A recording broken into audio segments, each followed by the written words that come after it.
Last night, AT&T Park turned into a hitter's paradise with balls flying all over the walls left and right. The Giants and Reds combined for 5 home runs, but Cincinnati ended up taking game 1 of the series. Tonight it'll be Matt Kane's job to keep the ball in the yard and even things up. Giants, Reds, next.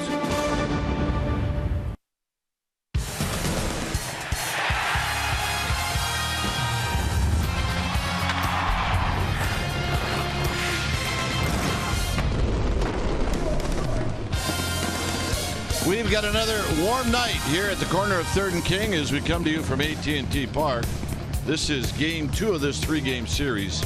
Reds and Giants. Hi again, everybody. I'm Dwayne Kuiper. Alongside me, as always, is Mike Krukow. Well, the Giants are in dire need of a lot of things. A good start, keep hitting the ball out of the park, play some defense, and basically just play good, clean baseball. And it's going to start out with Matt Kane. Well, Matt Kane's going to try and stop this little losing streak, and good, clean baseball, that is the goal. If you take a look at what this team has done since the All-Star break, they've got the worst record in the big leagues. They've made more errors than anybody else. They've given up more home runs than anybody else. Well, what do? Well, you give the ball to Matt Kane, who's 4-8, or the team is 4-8 when he pitches. That doesn't sound great, but Kane is building strength. Kane knows this Reds team. He also knows how important this game is. Hey, if you're going to gather momentum, do it in a game that sort of stacks up against you, and that would be tonight. Mac Williamson is in the lineup, and he's hitting 3rd tonight. So his at-bats right now are always fun to watch. All right, we're going to go back out to Willie Mays Plaza for an update, and we'll do that right after this.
Jack. Taste it before it's gone at Jack in the Box. And by Toyota, the full-line automaker with the longest-lasting vehicles in America. Toyota, let's go places. We have a beautiful night at the Yard. It's a good night for the win, and the Giants could use it. They put 5 runs on the board last night. It wasn't enough to get the win. As they continue in their second half woes, they get ready for game 2 of this 3-game series against the Cincinnati Reds. Welcome back to our broadcast. I'm Amy Gutierrez, and they are looking for any signs of improvement during this rough patch. And last night, they got it. Came in the term of Brandon Belt. It is our greater coverage of baseball. It's sponsored by T-Mobile. As we look back, he had more hits last night than he had on the entire road trip. That was a second-inning single. He followed that up with a 2-run home run in the 4th, and he wrapped up the game with a 9th-inning single off Cingrani. Now, you need to compare last night's game to his performance on the road. In 8 games, he had just 2 hits in 33 at-bats, 17 strikeouts. He definitely was struggling, and he officially snapped out of his skid last night. It could not come at a better time. He will continue to bat 6th in the lineup this evening. They're looking for a win. They need it. You're going to have Kruk and Kipe as always, first pitch and lineups. And Matt Kane is going to be back on the hill for you guys. Stay with us.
Giants baseball. Our game time weather is presented by the Santa Cruz Beach Boardwalk. It is a great time to get to the beach. The admission-free boardwalk is now open every day. 65 degrees here at the Yard. See winds at 10 miles per hour. Humidity right around 50%, and it is mostly clear.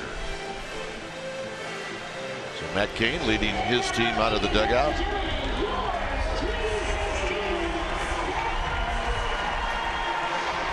Lineup that Matt Kane's going to be facing looks like this. The very speedy Hamilton will lead it off, followed by Cozart, Votto, and then Jay Bruce. You can see what he's done over his last 3 games. Plus, he's got 3 lifetime home runs against Matt Kane. The former Giant Adam Duvall will hit 5th. Then it's Phillip, Suarez, Ramon Cabrera. He's going to hit 8th, and then Cody Reed will hit 9th.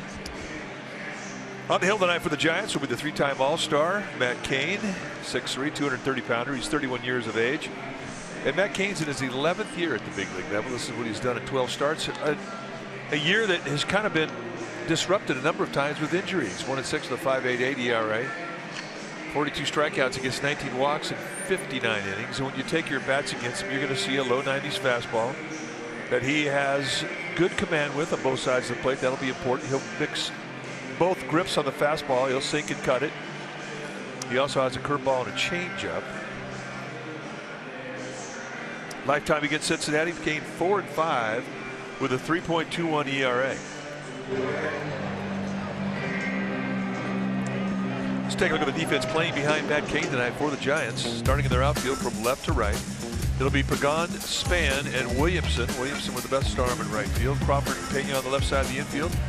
Grant Green joined by Brandon Belt on the right side. Buster Posey, he'll be in the squad, putting down the signs. And right now it's time for our Nissan keys to the game. And number 1, you've got to contain Billy Hamilton. He has disruptive speed, 32 steals on the year, and he looks to go any chance he gets. And for Matt Kane, find that groove. He has had a stop and start season because of the injuries, and he is looking for that good rhythm he had before he went on the disabled list the last time. And when he's right, you'll see him command that fastball on both sides of the plate, up and down. So those are our Nissan keys to the game. So here we go as we get ready for game 2 of this 3-game series. Giants have one more game left against the Reds tomorrow afternoon, and then the Nationals in town. Here's the first pitch of the ball game, and it's outside. So we get started right on time. It's good to be home. Hamilton is hitting .253,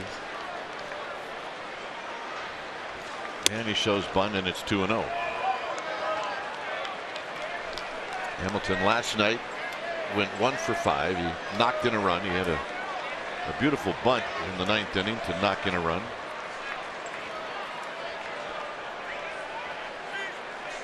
So Kane needs to come in, and he does, and it's 2 balls and 1 strike. Joe West is behind the dish. He's the crew chief. Danley, Fletcher, and Rippiger from first to third. Yeah, Joe West, more of a low ball guy. He's got some width on both sides of the plates. He will give you some belts. Pagan now backpedaling, and Pagan puts it away, and that's how this game gets started, on a fly ball to left. Well, they're ready for the game. Do you think that they would switch places with us right now? At least for the next half hour. They've been thinking about that meal all day long. Check to see where your tickets are. Almost saw first pitch, which is inside to Zach Cozart. Cozart at .264. He's home runs. He's got 15. Kane with a breaking ball, and a good one. That's the old Matt Kane when he got called up from San Jose. Giants first saw Matt Kane 10 years ago, and he was a 2-pitch guy. Mid-90s fastball and a curveball. Popped up, Crawford. And Crawford will put it away. And if you were to classify Kane as to what type of pitcher he is, you would say he's a fly ball strikeout guy. He picked up the cutter here, he picked up the sinker, he picked up the changeup, and he's had himself a nice 10 years. Yep, the family's ready. They got their unis on. Here's Joey Votto. Votto, who takes a lot of pitches, does not take the first one. And he skies it down the left field line and out of play. It's so odd to see Votto swing at a first pitch, especially with nobody on base, and especially in his first at bat. Look at those batting gloves. He's got those knuckles lined up. They've got the grip reminders with the red stripe on the fingers to line up. That's how they teach it.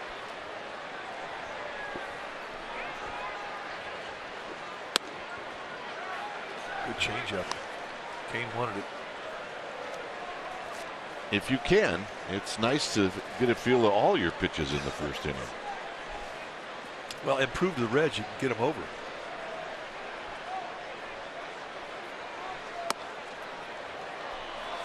It's the 31st time that Joey Votto has stepped to the batter's box against Matt Kane. Hit .233 lifetime, so they know each other well.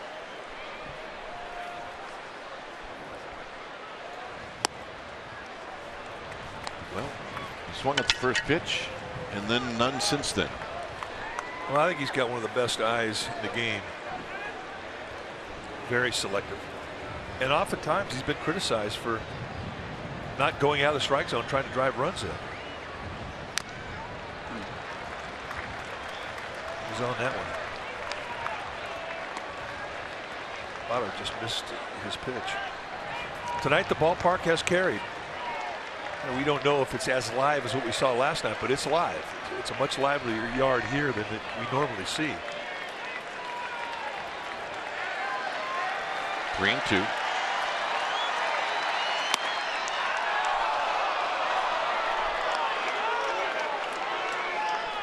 And that'll bring up Jay Bruce. So in the end, Votto gets the walk anyway.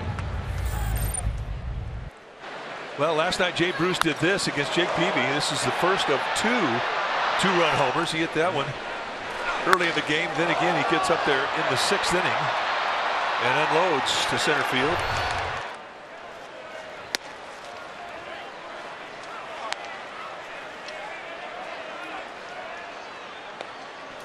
Not sure Matt Kane is very pleased with Mr. West. Jay Bruce, an all-star this year for the 3rd time. He's homered 3 straight games coming into tonight's game. 1 ball and 1 strike. 11 for 20 in his career against Kane with 3 home runs.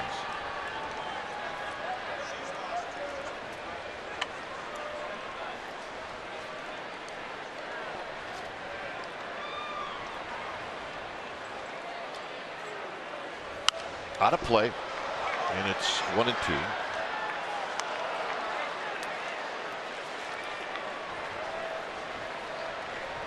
Reds are out of it, but they still throw out a really good lineup. It's a hitting organization,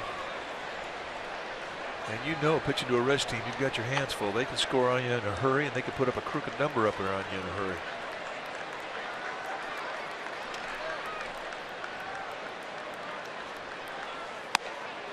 Just outside, 2-2. Not far from where Buster Posey wanted it. Bruce has a little uppercut, like a lot of power hitters. And Posey wanted that fastball just above the belt out over the plate away.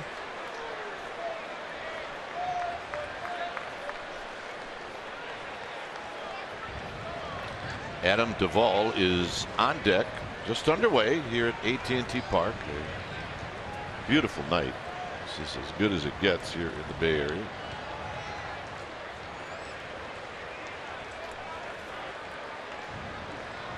September weather in July.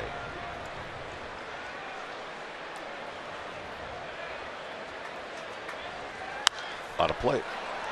Kane hit 92 on that fastball. I mean, he's throwing the same velocity on the fastball that we saw him throw when he was so effective in the 2012 World Series. I mean, but he's gone through a number of surgeries, took bone chips out of the elbow. It really altered his arm, got more extension. Belt side retired. Nice inning for King. Giants are coming up. It'll be Span to lead things off.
Coach Bochy's lineup looks like this against the lefty Cody Reed. It'll be Span and then Angel Pagan, and he's red hot right now, and you can see what he's done over the last 14 games. Mac Williamson, he's going to hit third. Then it's Posey, Crawford, and Belt. Grant Green is going to hit seventh, Pena eighth, and Kane ninth. Giants are going to say hello to Cody Reed, starting pitcher tonight for the Cincinnati Reds, and they'll say hello for the first time. Reed is a rookie. He's 22 years old, 6'5", 225-pounder. This is what he has done at 6 starts, 0-4 with a 6.75 ERA. But don't let that fool you. He's got good stuff. Look at the strikeout total, 34 in 30 2/3. He was one of the left-handers, and there were 3 in the deal that sent Johnny Cueto to Kansas City. Reed, a former second-round pick, and he's a hard thrower. You'll see mid to high 90s with a velocity. He's got a slider and a changeup, and he'll throw all of them. Span takes a pitch down low, hitting at 254. 4 home runs. He's knocked in 31. Denard Span had a couple of hits last night, and he scored a couple of runs. 2 balls and no strikes.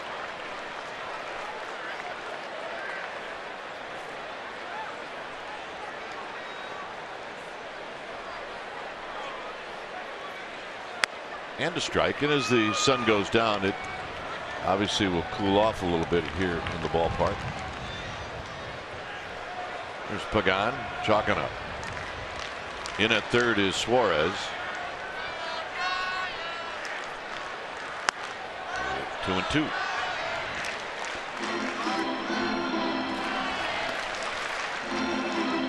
Long and lanky. At times he fights with his arm slot. But again, he's still very, very young. Looking at his fastball, see why they like him already. And he really hasn't established the breaking pitches yet, or the changeup. No, he doesn't wait around either. He's just kind of a get up, get it and go guy.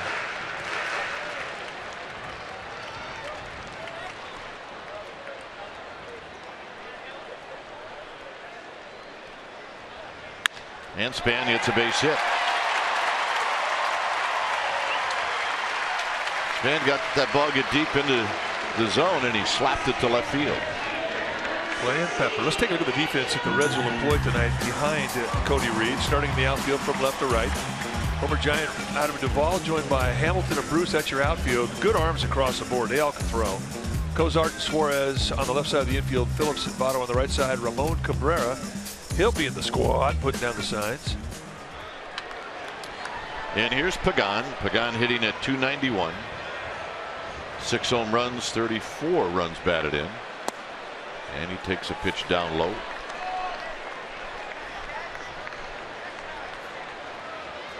With Mac Williamson on deck. Outfield straightaway for Pagan. As Cody Reed now out of the stretch with Span in his lead. And there's a strike, says Joe West. As you mentioned, this is the first time the Giants have ever seen Cody Reed, so you would imagine that most of the guys, the veteran players especially, will be taking a few pitches to see what type of stuff he has.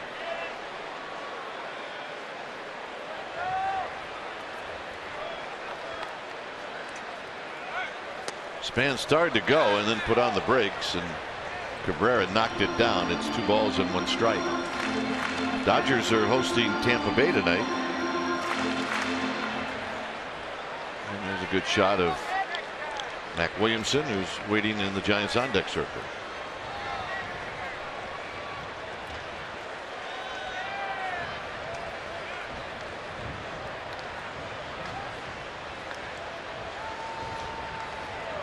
That's Archer against Norris.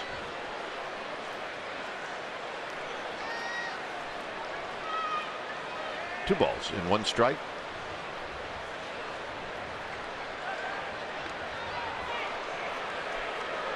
Norris, he's the one that went to that really intelligent school, right? Cal Poly San Luis Obispo, yeah. The Harvard of the West. That's what I thought. 2-1. Ball back. Pagan with a good rip. Right at a fan who had some food in his left hand, and he knocked it down with his right hand. He is not happy.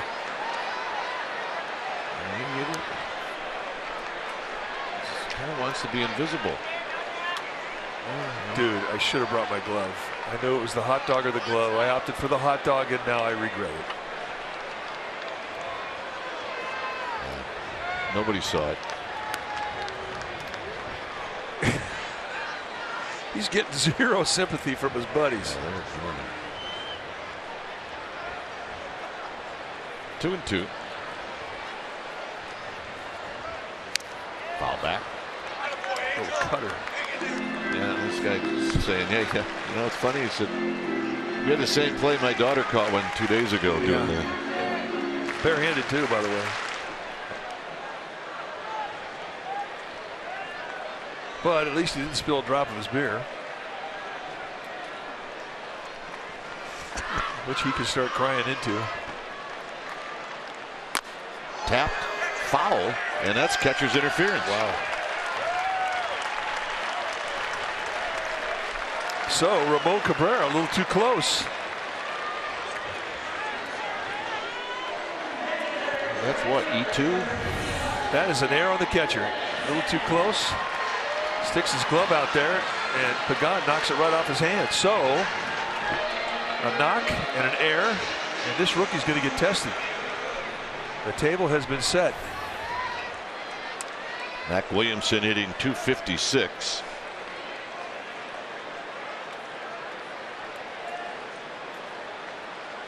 Got into the game late yesterday and had one at bat and struck out. The ball's in one strike. I think that's one of the biggest catcher interferences I've ever seen. You know, we actually hit the ball down the right field, or hit the glove down the right field line. Yeah.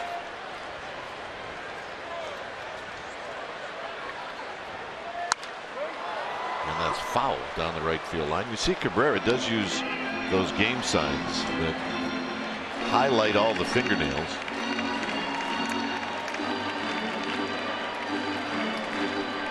Buster Posey waiting in the wings. We'll see when he puts his fingers down. Well, they really do help. They serve their purpose. On the ground, it could be a pair. This will be around the horn. 2 down.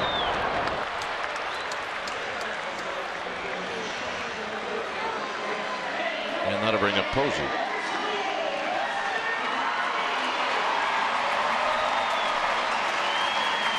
Buster Posey is asking Ramon Cabrera if he's all right. Not a good feeling when a guy whacks the back of your fingertips with a baseball bat. Buster last night knocked in a run in the first inning. See if he can do it again here tonight. He's hitting .286, and he takes a pitch inside for a ball.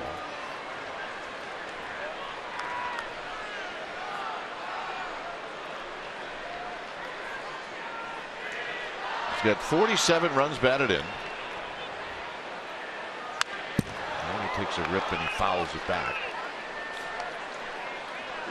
Brandon Crawford waiting on deck.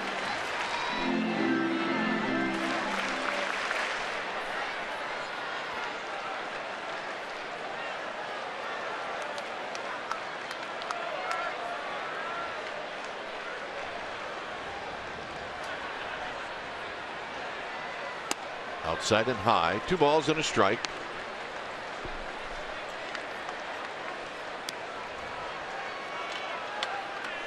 I think right now everybody's just up there looking for one thing, the fastball from Reed.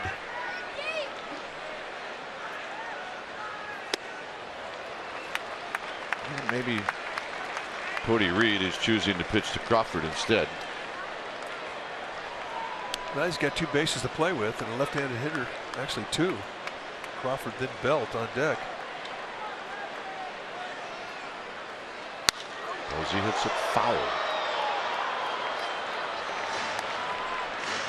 Got a man making a play. There you go. This guy? No. Now the damage is coming in. All the people that he knows who saw him drop the ball. Life is hard. Posey pulls it foul. He had a choice, food or ball.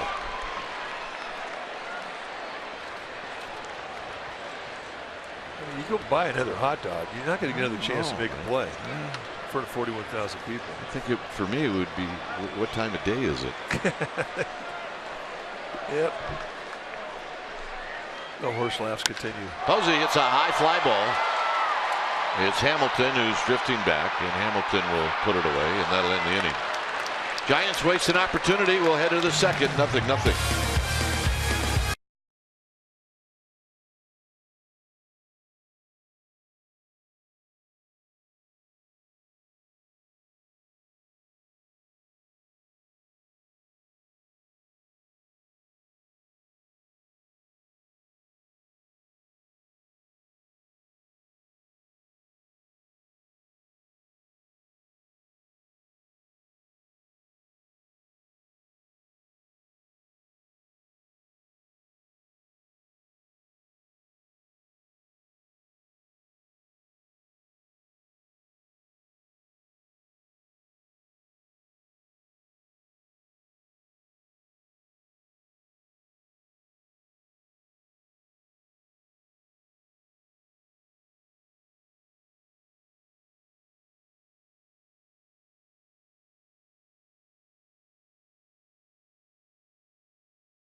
You buy AAA. Get a free road trip day pack with a AAA insurance quote. Go to AAA.com/road trip or a AAA branch for details. Restrictions apply.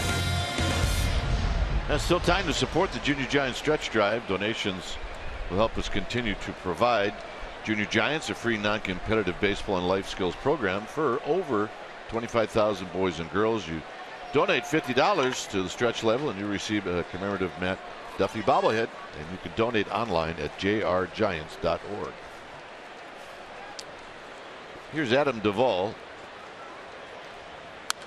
And Duvall on the first pitch hits it foul and out of play.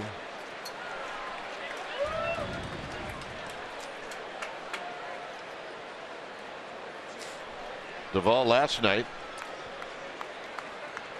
went 0 for 2. Hit a ball as far as you can hit a ball that was caught out to Triple's alley as Green calls and catches one out. And here's Phillips. Jared Parker had his back right up against the 4-2 and the 1 in right center field and made the catch.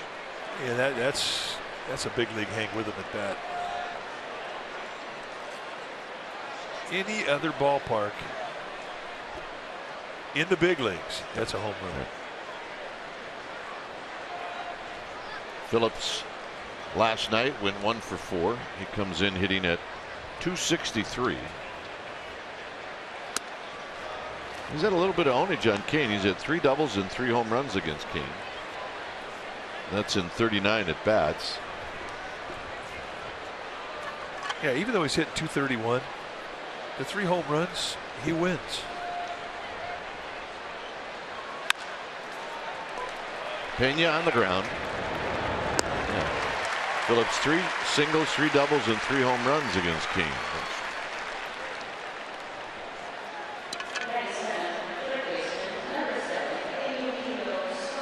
Here's Suarez, who homered last night.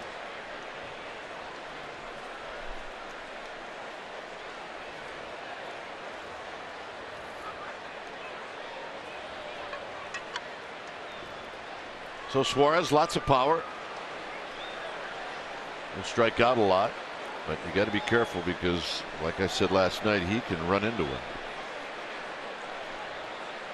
Eugenio Suarez, and he takes one wide. 1 ball and no strikes. Well, that's the thing about the seek and destroy guys. I mean, they could go 3 strikeouts on you and take you deep and ruin your night. Good curveball, 1 ball and 1 strike. The thing that you really study when you see guys in power is their back leg. You really have to know how they think. Do they go up there looking for soft stuff? Do they go up there looking for hard stuff?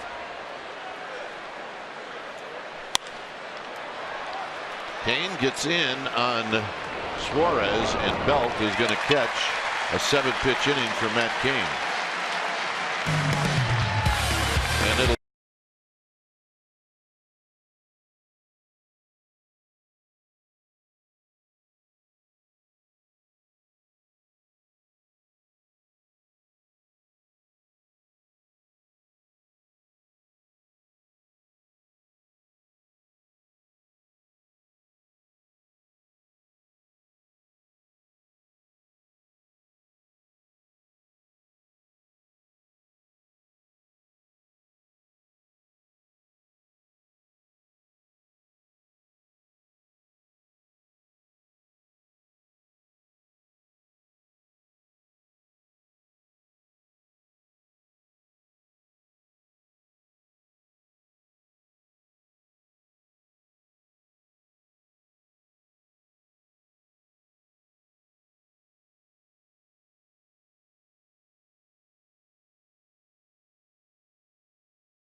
CSN Bay Area is brought to you by Heffernan Insurance Brokers. Insurance and financial services for you and your business. Visit hefins.com. no score here at AT&T Park as we head to the Giants' half of the 2nd inning. Our ball dude down the left field line is Matt Sweeney, and one of the reasons we're showing Mr. Sweeney is the hitter is Brandon Crawford, and Matt is the football coach at Foothill High School in Pleasanton, and he had Brandon Crawford as a free safety, and then his senior year he was an all-league quarterback for Foothill. So a couple of guys reunited here on the baseball field as there's a called strike. Well, and you look at Coach Sweeney, and yeah, he's a football guy, but he knows how to break in a glove. Yeah, that's a good glove. Well, he also coached softball at Foothill High School, women's softball, and he coached Brandon's 2 sisters, Amy and Jenna. Grew up a huge Willie Mays fan. And the 2-1 pitch to Crawford, and Crawford hits one on the ground and under the glove of Kozar. Let's check in with Amy G. All right, guys, I have really good news, and it's big news because in tomorrow's broadcast, fans get to send in their questions. It is our Ask Kruk and Kipe day, and throughout the broadcast, Kruk and Kipe will answer questions that you send in. They may or may not like all of them, but we're going to send them to them anyway. You got to send it to facebook.com/CSN Bay Area. Send them now so that we can prepare. And guys, I'm going to give you a little precursor to prep you. You ready? All right. Who is your all-time favorite Giants in-game reporter? Well, mine's Dennis Higgins. Yeah, I got to go with Higgy. Higgy was good. Just kid namer the gamer. See, I thought you were going to say your brother, Glenn Kuiper. Higgy interviewed the foul pole down the right field line. It did a very good job too. Very persistent. Didn't get a whole lot of the foul pole, but the questions were breathtaking. So funny. Yeah, Glenn did a good job.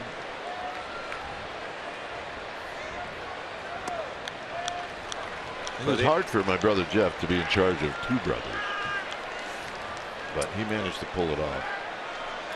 There's only one aim of the gamer, though. Come on. So they give Crawford a hit, BI? No. Yeah. Yes, Did they? Yep. Well, that's good. Dealt with a foul back, 2-2.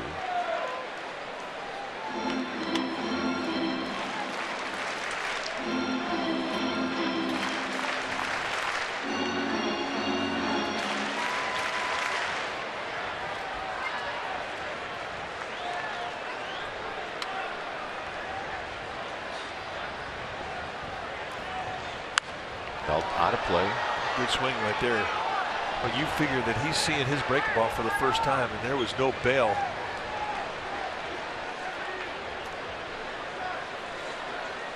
Yep, that baseball lit the group up.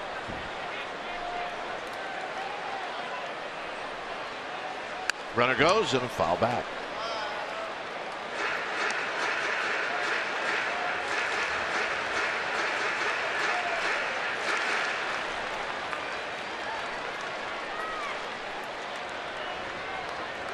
So Crawford aboard.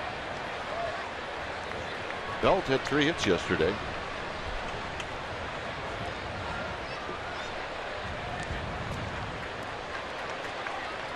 Well, he broke the slump. I mean, he really had been struggling on the Giants road trip.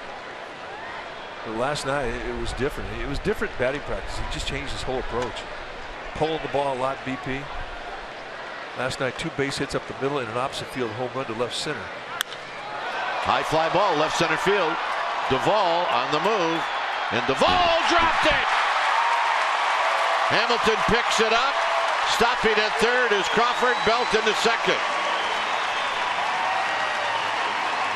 And I don't think they're going to be as generous with the ball that Belt just hit, because that ball should have been caught. I think it both should have been caught. But this is the same way that he went last night for the home run.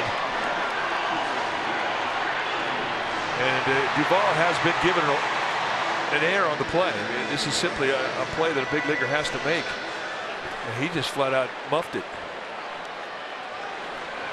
And if you're Brandon Crawford, I mean, it's rock and a hard place. So you can't advance. You're figuring that ball's going to get caught. You know, no chance to score. He was right where he needed to be. Right, exactly where he needed to be. Here's a strike to Grant Green. So Cody Reed being asked to get extra outs this inning. This is the huge at bat, because if Green doesn't get the job done, they're going to walk the next guy. Right, and this is an at bat where you don't have to get a hit to score a run. In 2 ways. Number one, you get a fly ball deep enough in the outfield. You got good speed at third base. You should be able to score Crawford with a medium fly ball. Ground ball? Ground ball up the middle. Yeah. And playing the middle infield is back. Well, not to that spot.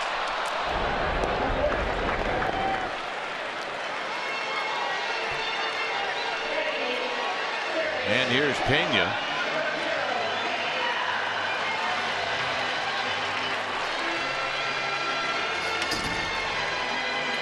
Pena hitting .301 for Green. That's about as disappointing as you're going to get.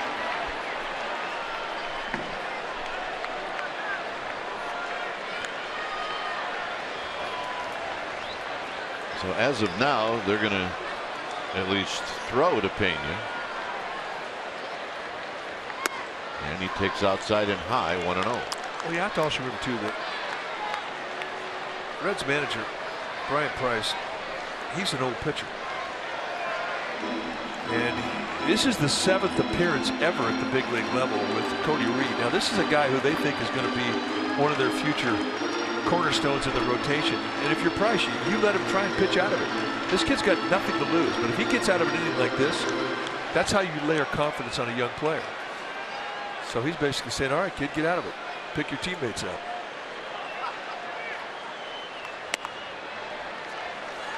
And the way you pitch Pena is the way that Reed is going after him right now, nibbling. If you're Pena, this is the situation where you have to expand your zone.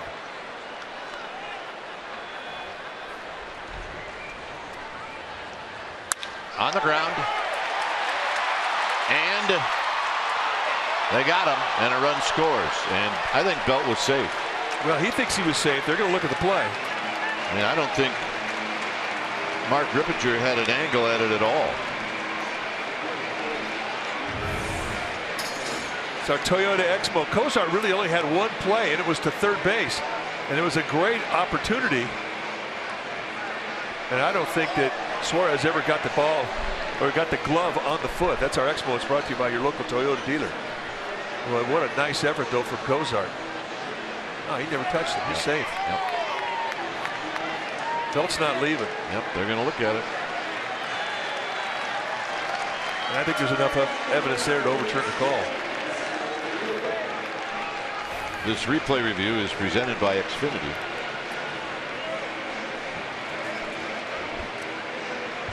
It was a bit of a gamble from Belt's perspective anyway. A ball hit in front of you, you're supposed to freeze. He's safe.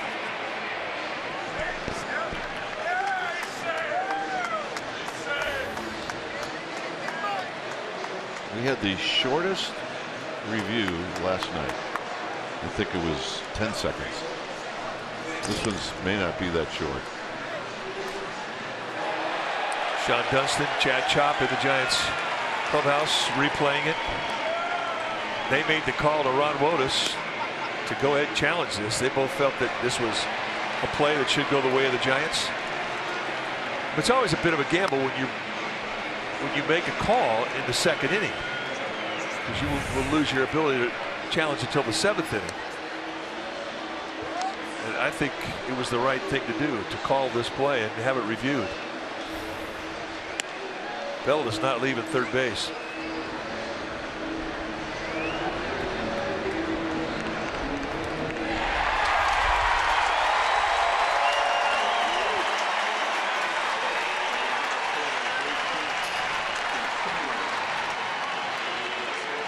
So that's a base hit for Pena. Yeah, there was a lot of stake in that play for Pena. Yeah. And a base hit attached to it.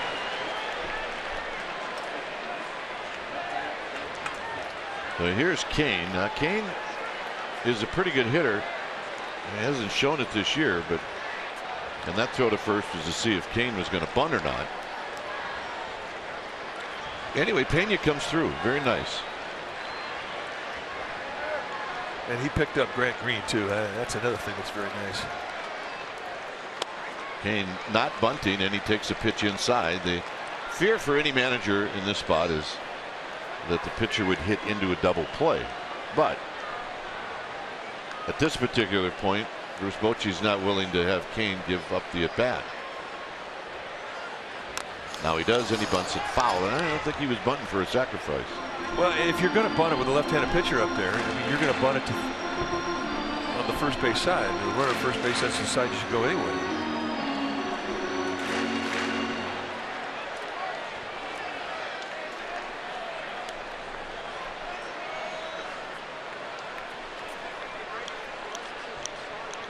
One ball and one strike. Kane hits one high. Hits it deep. It is out of here.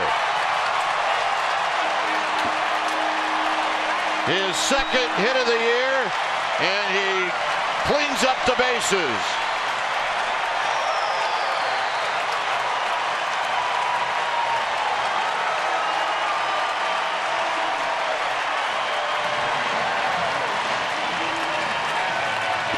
How about that? Oh, I mean, he got a good pitch to do something with. In a bunt situation, you're going to throw fastballs up. He gets one at the belt out over the plate.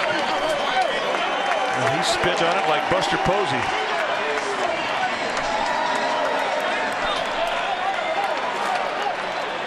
His first of the year.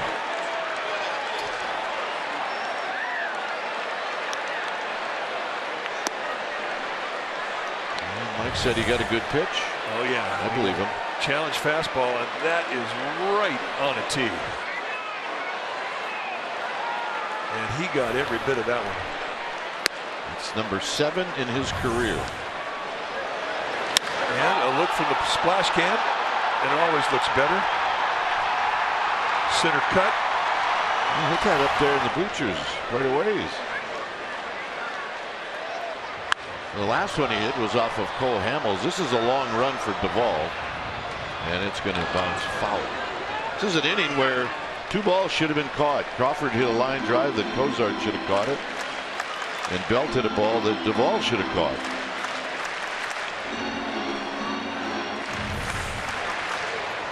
Well, one more look from high home, and you hit your 7th home run of the year, and you should have about 4 or 5 different looks at it. But that's halfway up the bleachers. Oh yeah. Span a line drive into left field, a base hit. He picks up his 2nd hit of the night, and that'll bring up Pagan. I always go back to what you've said, and you've said it ever since the first day I met you, when the team is looking for a win. Pitch a shutout and hit a home run. Can't lose. We already saw Madison Bumgarner do that this year.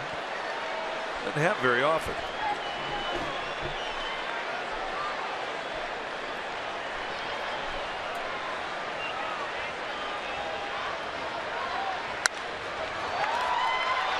This could be a pair, and it is.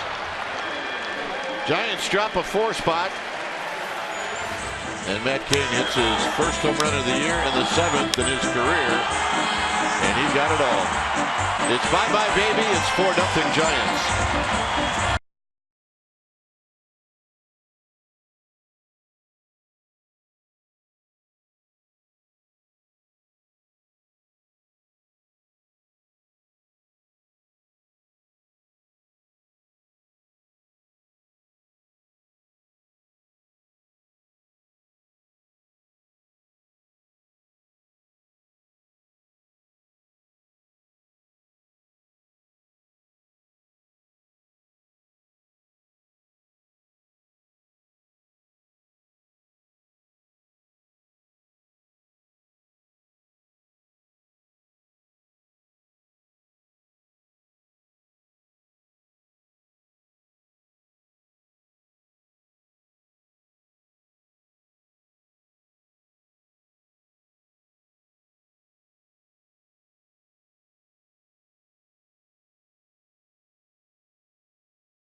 CSN Bay Area is brought to you by the California Academy of Sciences, presenting Twilight Zone, Deep Reefs Revealed, a new exhibit exploring the ocean's mysterious deep coral reefs. Get tickets at calacademy.org. Here's Cabrera, who takes a call strike. Cabrera hitting .265. It was Barnhart who did the catching last night.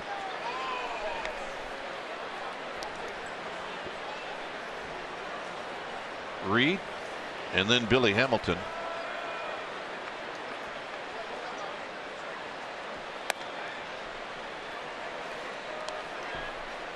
See, it is above the stadium with those pennant flags. It's blowing pretty hard, but that's a pretty cool shot right there. Hit on the ground, Belt. Belt's going to knock it down. He'll recover, flip to Kane. Got him.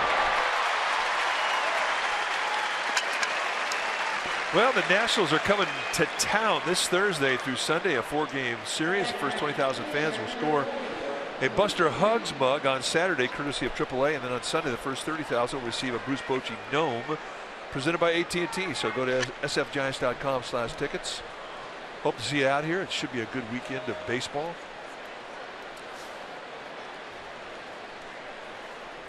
Grab some pine meat. Okay. I want that jacket. So here's Reed, who's 0 for 6. They booked that guy best dressed tonight. I'm just saying. Billy Hamilton is on deck.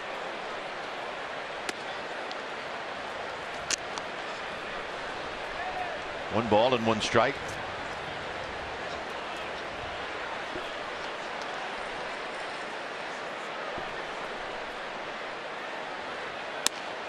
Nope. 2-1.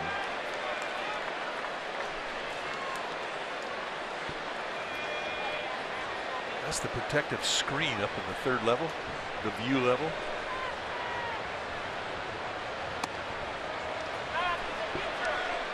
I think it also blocks the wind.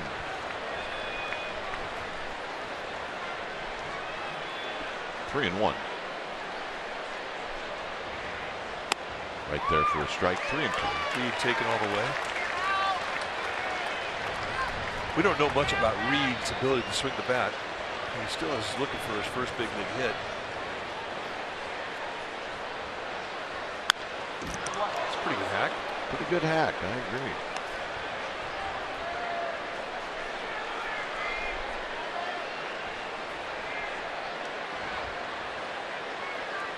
Now 3-2.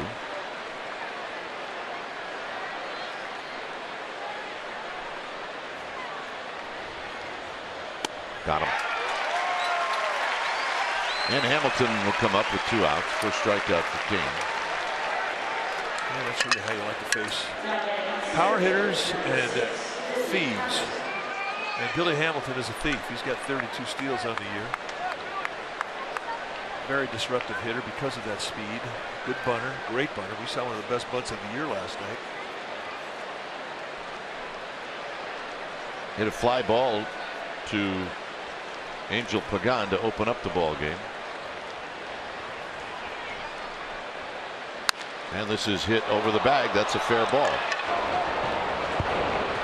And with Hamilton's speed, he's going to put on the brakes at second. So that's a 2-out double.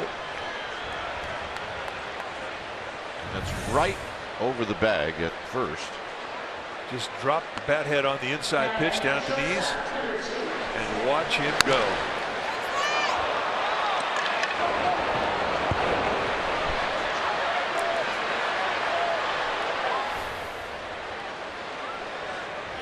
.5 seconds to get to second base. That's flying.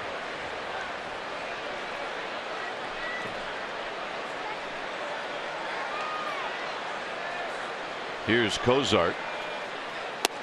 Cozart takes a breaking ball.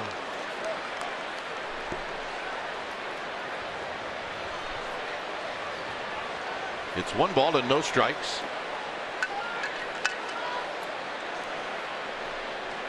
Cozart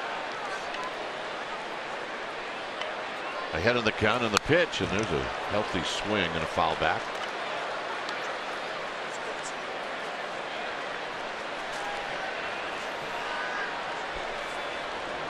Look from up top, from the view level. You see why they call it the view level. You see it up there, you get a great view. That's a good one.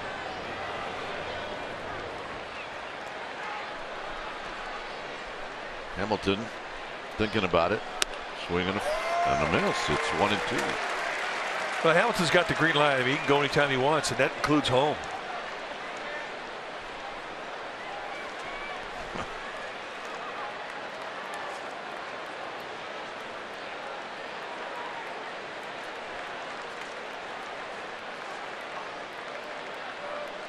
One-two pitch.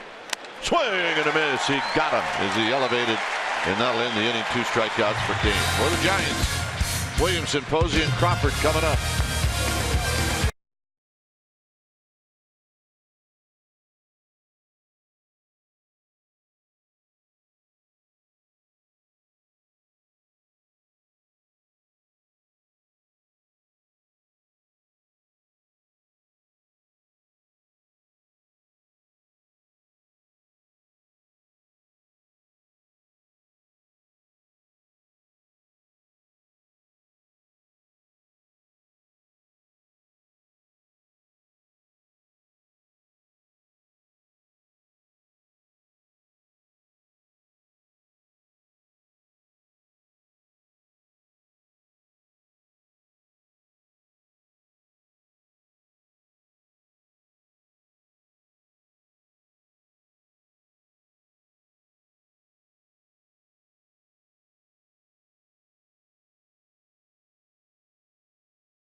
by your Bay Area Hyundai dealers. Great deals on amazing cars are going on now at your Hyundai dealer. Visit buyhyundai.com today. Giants with a 4-0 lead. And Mac Williamson opens up the inning with a base hit. And that is the big at bat. When a guy has a long inning like Reed did in the bottom of the second inning, and the Giants put a 4 spot on him, he wants a clean inning the next time out. You get that leadoff hitter on, and all of a sudden, negativity starts creeping up in the back of his brain. And with the one pitch, that's what Williamson does. He puts himself on.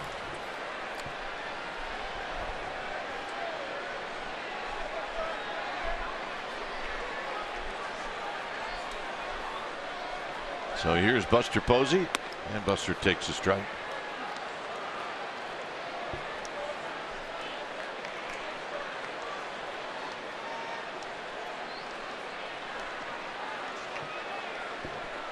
Buster hit a fly ball to center field. Hit it pretty well. It got underneath it.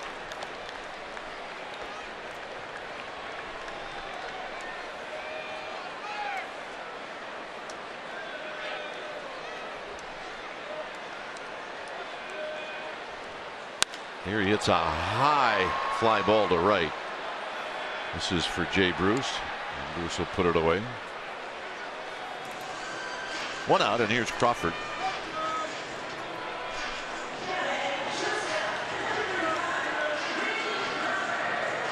Crawford hit a line drive under the glove or off the glove of Cozart. Picked up a base hit, and that started things for the Giants.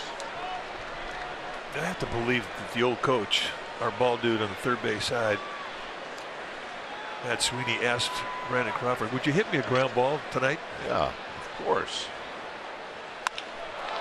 And a base hit to right field. Mac Williamson is going to put on the brakes. Well, Jay Bruce is not the arm you want to challenge. As you mentioned earlier, all 3 of these outfielders for the Reds have better than average arms. They're not easy guys to challenge if you're going to try and take an extra base. So Crawford, 2 hits already tonight for the old coach, his high school football coach. And let's take a look at hit number 2.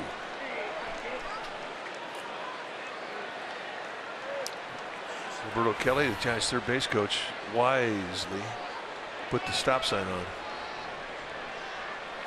We've highlighted Coach Sweeney, but down the first base line is Susan Hagen. Susan, no relation to Matt Sweeney, but she's a former teacher. Belt out of play. She's ready. Longtime Giants fan, and got a good glove. Yeah. Broke it in right. Yeah. Got new shoes. She's ready. Yeah, absolutely ready. Gamer babe.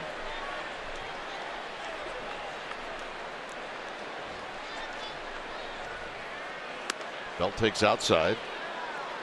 I mean, you and I are not big fans of the double ear flap, but women have a better chance to pull it off than men. Absolutely. See, it's not a bad look.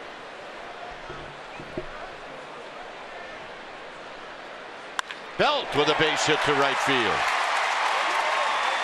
Williamson will stop at third as the throw is cut off by Votto.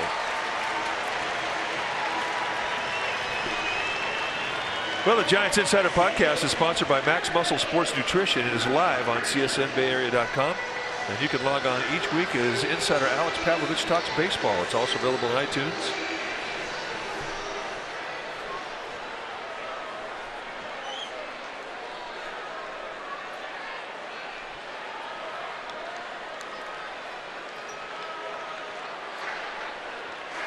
So, Mac Jenkins, pitching coach, going to come out and try and calm down his young left-hander, Cody Reed. And it gives his bullpen a chance to get out, start getting ready and getting the kinks out. Michael Lorenzen, the right-hander, heading down. Not going to arm wrestle that guy either. No, I don't think very many guys going to charge the mound if he drills them. Grant Green will hit with the bases loaded. 1 out. And he looks at a strike.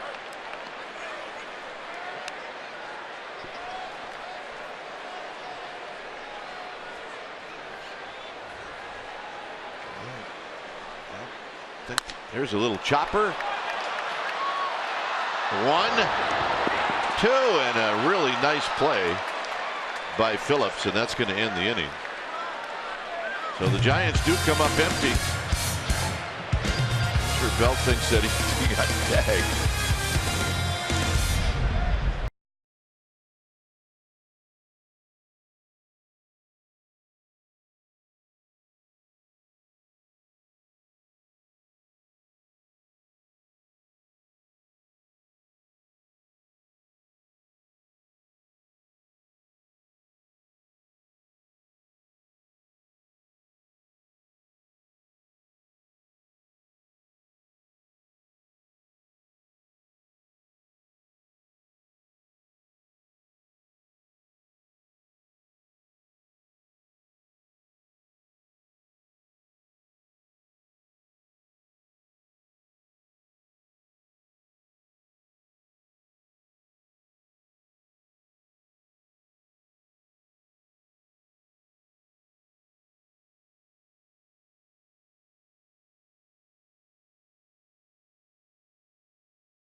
You're going to have the umpires take a look at it. This replay review is presented by Xfinity.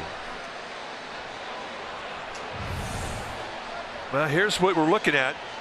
Did he touch the uniform? And we don't think that he did.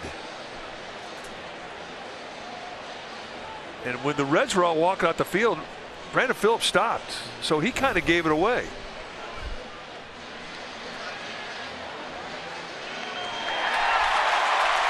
And that's a huge play.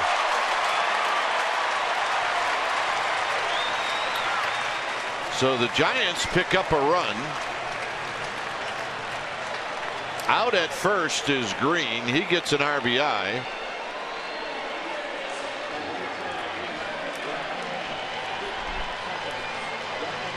Well, you talk about how the breaks of the game could go your way or go against you. And we're literally talking a fingernail right there. That's what separated the end of an inning, and now a chance to not only score 1 run, but more.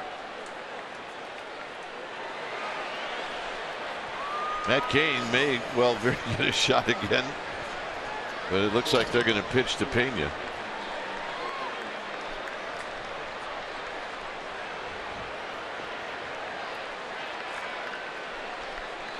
And now they are going to walk Pena. I have no idea what was going on at home plate. I think Joe West leaned into Cabrera and said, "Aren't you supposed to walk him here?" Yeah, and he does that, by the way. Phillips is like, "No, I didn't tag him, so I'm not going to leave." Oh my! I mean, I think Phillips into the dugout. Absolutely. I'm sorry. But hey, he's a Gold Glover. He has a conscience. He's an honest player. The last honest player. So Kane's going to hit. Remember, Kane hit a 3-run home run in the 2nd inning. So he's going to hit with 2 outs. Well, it's kind of a bunt situation, and Reed just grooved a fastball right out over the middle of the plate, and Kane hit it like he's an all-star outfielder. Halfway up the bleachers in left field. His 7th home run of his career. First home run this year.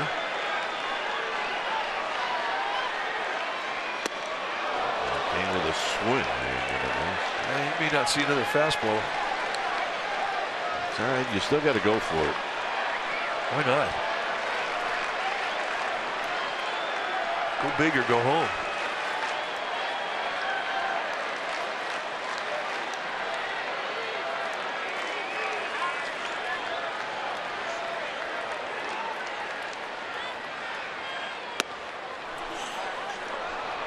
Oh, and 2. Little slider. Kane's still looking for that fastball he got his last at bat. He hadn't got it yet.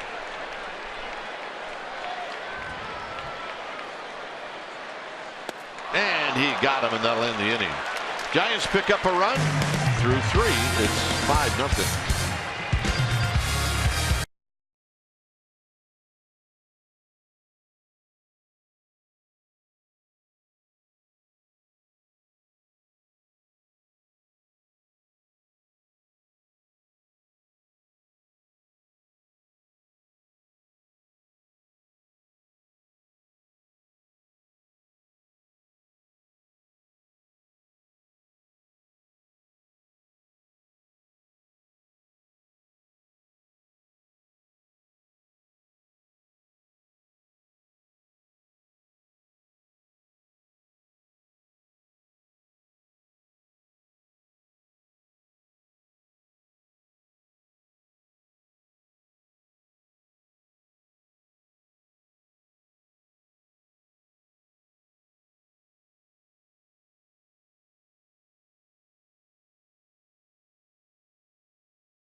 Brandon Belt snapped out of a pretty rough skid at the plate last night with a 3-hit night. He talked about getting back on track. He said, I got back to seeing the ball first before making that decision. When it's a game of a couple of tenths of a second, it's easy to have your timing off. So you've got to find some way to get it back. I was able to do that tonight. That's our Geico quote. Dwayne and Mike. Yep, and he did. Figured it out. Bruce Bochy said on Sunday after the game that after the rough road trip that Bell would play against the right-hander on Monday, but he would get the day off today. Well, his game yesterday changed all of that. Well, when you're a team that's 1-9 since the All-Star break and you have 3 hits, day off, see you later. They needed his bat in the lineup. Votto drew a walk in the first. The Reds have had 2 base runners, the walk to Votto and the double by Hamilton. Here's a breaking ball for a strike.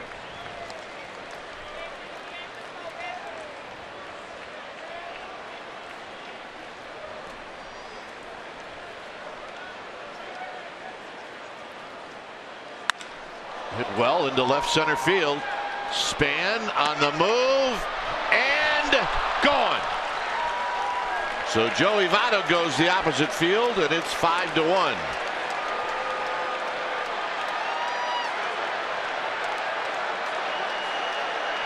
So the run that the Giants got in the bottom of the 3rd, Joey Votto gets back quickly in an impressive fashion. 8 opposite field home runs. That ties it for most in the National League with David Freese and the Pirates. But perhaps a bit more impressive in that he did it here at AT&T, where we don't see that many opposite field home runs. A high fastball right at the letters, backspins it right out of here.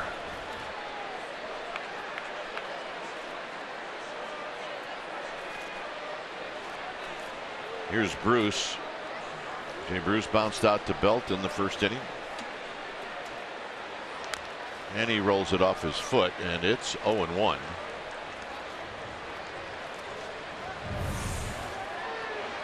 And from Mike Muldowney's splash cam, the look of the opposite field home run, about 4 rows back up.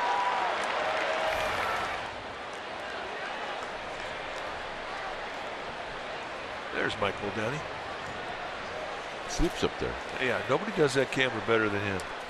So a day game after a night game tomorrow, and Muldowney will just stay there tonight. They say no swing, but how about on the call, Joe West? That Kane wanted that strike. Yeah, he's got a little 10 up there, doesn't he? Hit on the ground again to Belt, but this one's fouled. It's the slumber party tomorrow. So spend the night tomorrow night. Dave Fleming will be there with his family, his wife Jess, and their 3 children. Look for the tent that has a big AT&T on it. And that'll be Dave Fleming's.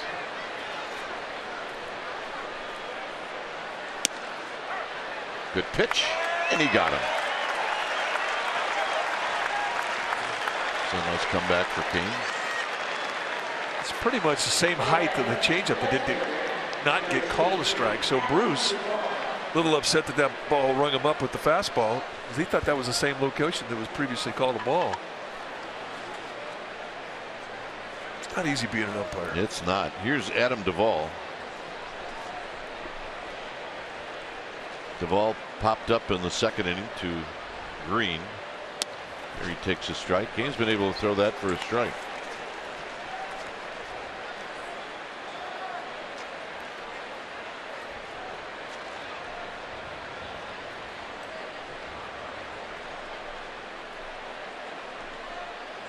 When our kids were younger, they loved the slumber party. Oh yeah, that was a big deal. And that was an event. And all the folks who will be here tomorrow night will, I'm sure, say the same thing. It is a great time.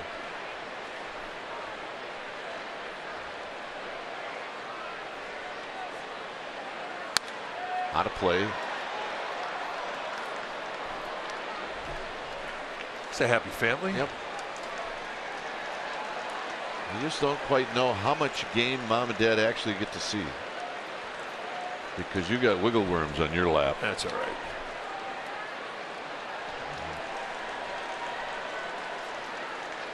They're the entertainment. Got him. I think that home run ticked Kane off. Well, good breaking ball there too. And one thing about Buster Posey, he will ask for a breaking ball on the inside corner with right-handers in that batter's box from a right-handed pitcher, and Kane executes it perfectly. Duvall absolutely froze up on it.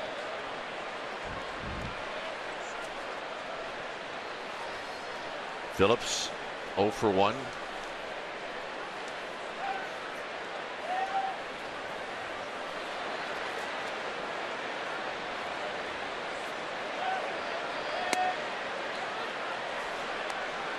Giants with a 5-1 lead, a 4-run second inning, highlighted by a 3-run home run for Matt Kane.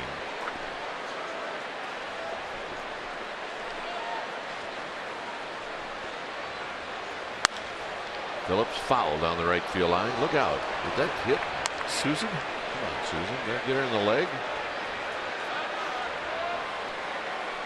She's not rubbing it if it did. She kind of hung in there.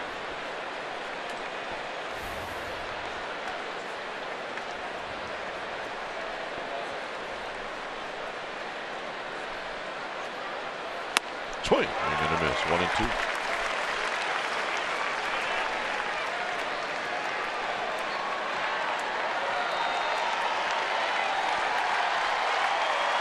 Crowd's into it. Kane's already struck out 2 this inning, and now he's got a 1-2 count on Phillips. And that does help when you're on the mound. Hit on the ground to Crawford. Crawford gloves it, throws it, side retired. The home run by Votto makes it 5-1, and the top of the order is coming up.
Stories. We go back to July 26, 1998. That's when Jeff Kent stepped up against Stan Belinda, and he did it in the 10th inning with a walk-off home run. Giants won that ball game 2-1. It was Kent's first career walk-off, and that is our McDonald's True Stories. Good crowd on hand. Candlestick. Here it's 5-1 Giants, and Denard Span going to lead things off here. Stan is 2 for 2. Couple of opposite field singles.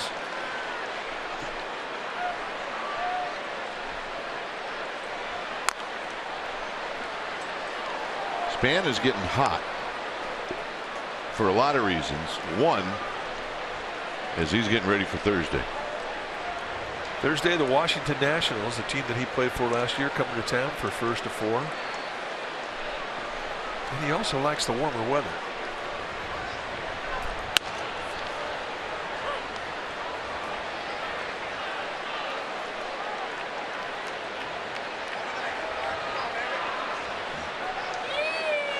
One and 2.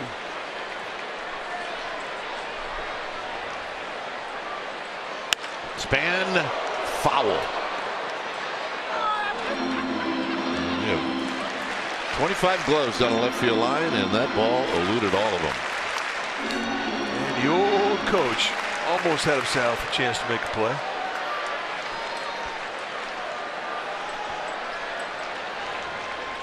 I wonder if he ever thought that that glove would be so valuable. Here's Suarez throwing out Span. Time now for a Togo's big play the Togo's way. Last night, Angel Pagan hit a long home run off of Anthony Desclafani. Watch this. Kaboom. Now, there were 5 2-run homers hit last night, 2 by the Giants. And Pagan had one that was impressive. Brandon Belt hit one to left center.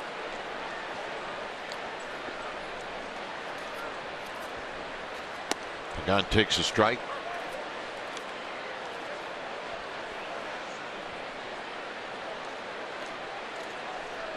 Yeah, there weren't many cheapies last night, even though the wind or the heat helped the ball carry. Mac Williamson is on deck. Tomorrow, I'm sure the weather will be warm again. Straley against Bumgarner.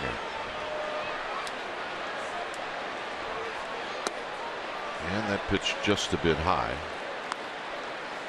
I will say this about Joe West strike zone. It doesn't change. No, that was the same in 1977. I saw him my rookie year. Swing. And it's 2 and 2. He came in the same year. And one thing about Joe West, I mean, you weren't always in agreement with it, but he's a hard worker. And when he got behind the plate, I mean, he controlled the game, and he still continues to do it.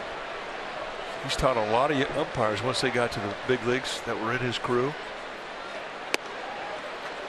He's had a great career. Plus, he can give you a great stare down. The Carolina stare down. And we saw that last year with Madison Bumgarner. It was the highlight of the evening. It's the best. Got him.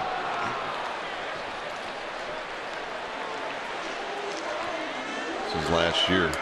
Well, both guys are from North Carolina.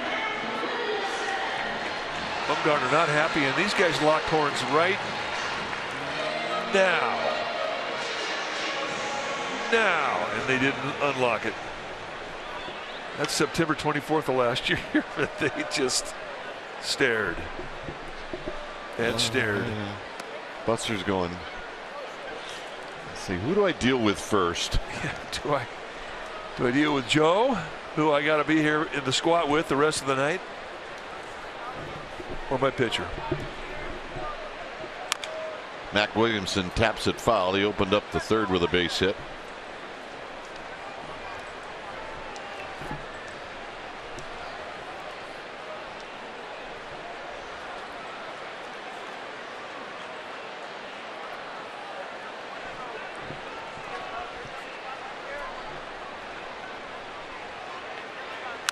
Swinging another tapper foul. So it's 1-2. Cody Reed keeping the ball away from Mac Williamson.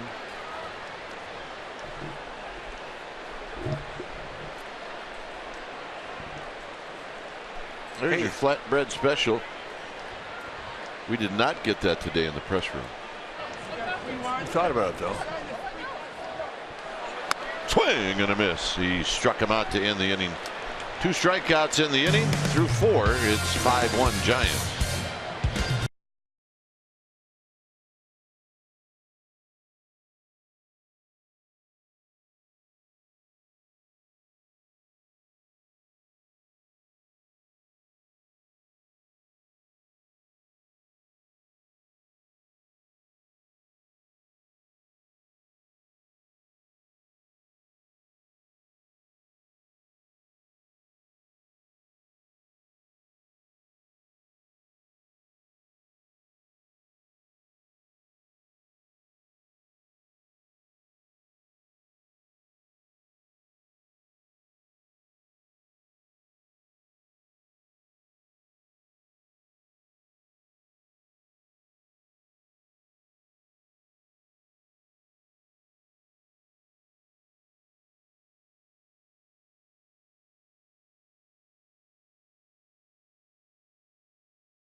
Area is brought to you by Mr. Pickle's Sandwich Shop, where the summer blockbusters aren't just stellar, they're interstellar. MLB.TV Premium, it is the #1 live streaming sports service. You can watch every out-of-market game live in HD on over 400 supported devices. Blackout and other restrictions apply. Visit MLB.TV for details. Suarez on a check swing fouls it out of play. Giants on top 5-1 here in the top of the 5th inning.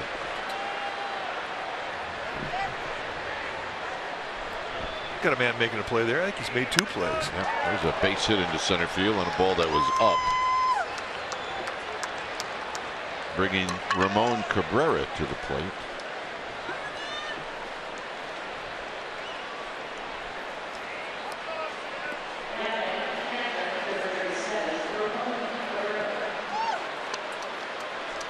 So Cabrera comes up. He bounced out to Belt.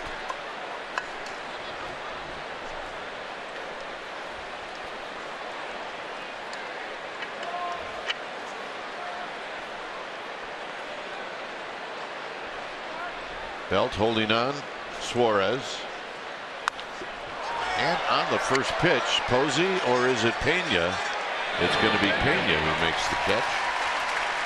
It's a gift. 1 pitch out, absolutely. And Reed looking to see if he's going to hit or not. Still looking.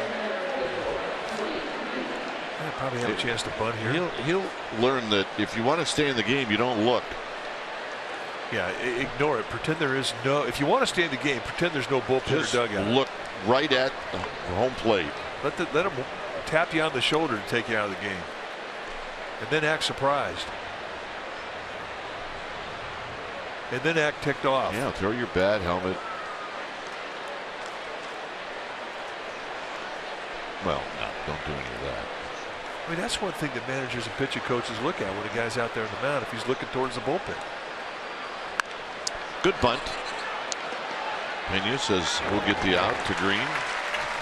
Posey's got to go over cover third.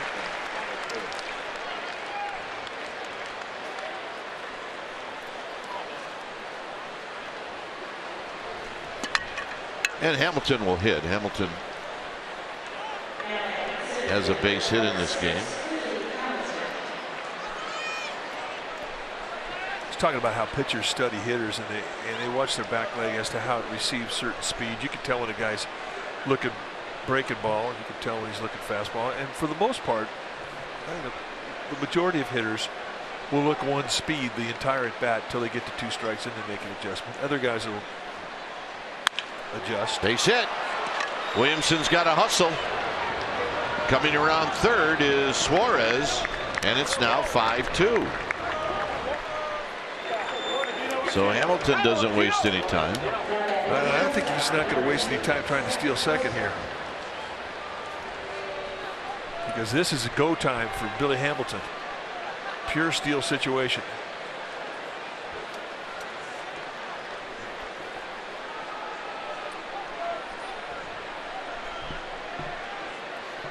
Cozart has popped out and he struck out. That's where you want a guy in the number 2 spot that likes fastballs. He likes them middle of the way. You're going to see a lot of them. Hamilton goes. Got him.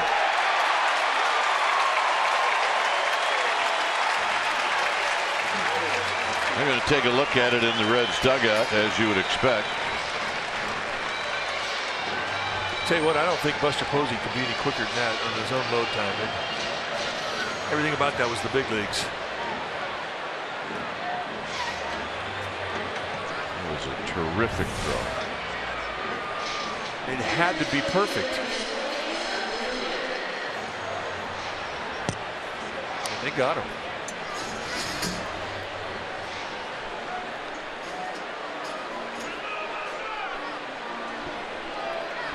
I think.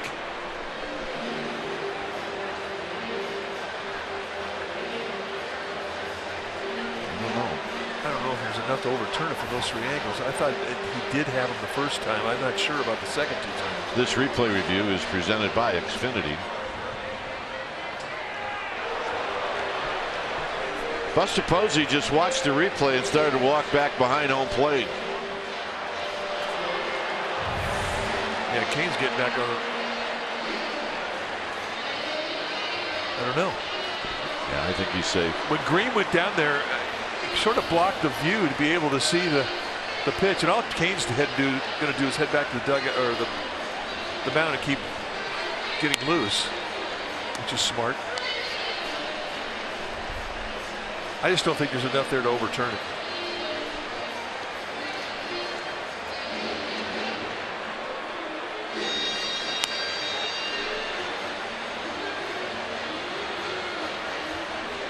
This will be the 3rd review we've had already tonight. This one's going to take some time as they try to sort it out back in New York. Talk to Ed Montague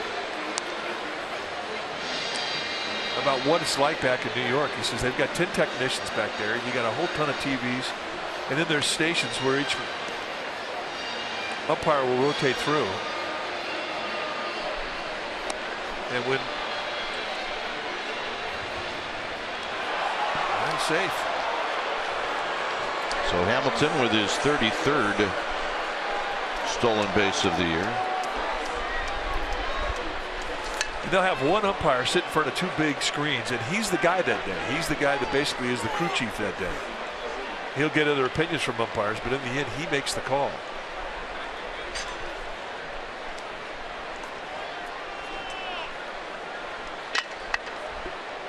Oh, 0-1 to Cozart. Now Hamilton's going to go again, and Posey's throw is late, so Hamilton will steal 3rd.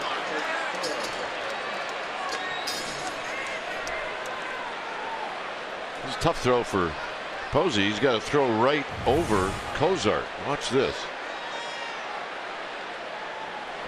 And I tell you what, he almost threw it in left field too, trying to hurry it and trying to alter his release to get over the head of Cozart.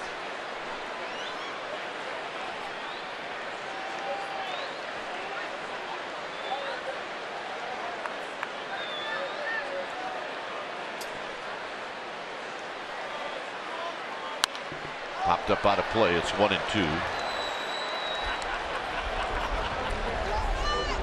Well, happy birthday. It's his birthday? Yeah, I'm thinking it's his birthday. But So he was at Cal Poly at that time. you never know. You may wear that ad every day. And this is popped up.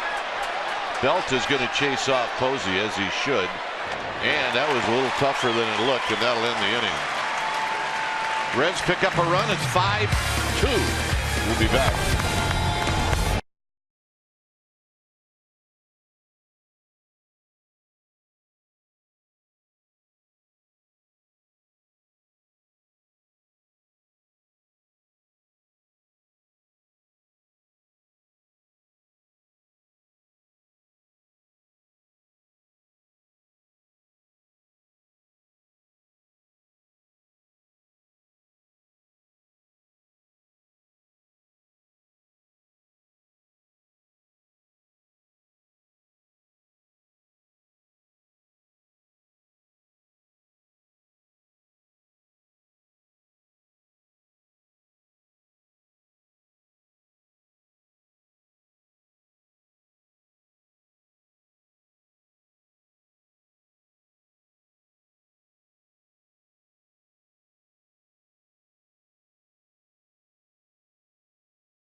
Brought to you by Clean Crisp, Coors Light. NFL best record since 2008. And this is in this ballpark. The Reds have done a good job. The Marlins, Mets, Cardinals, Pirates. For recently, it was the Diamondbacks. Posey shoots it into left field, a base hit. And the Giants trying to get that run and maybe the other one back as well. Giants get their leadoff hitter on for the 4th time in 5 innings.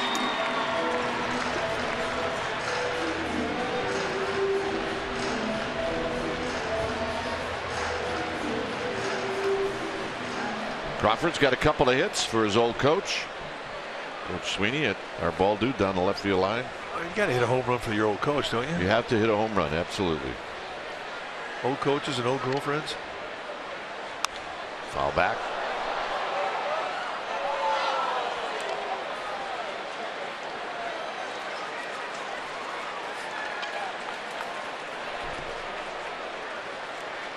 It's always a treat when our fans show up.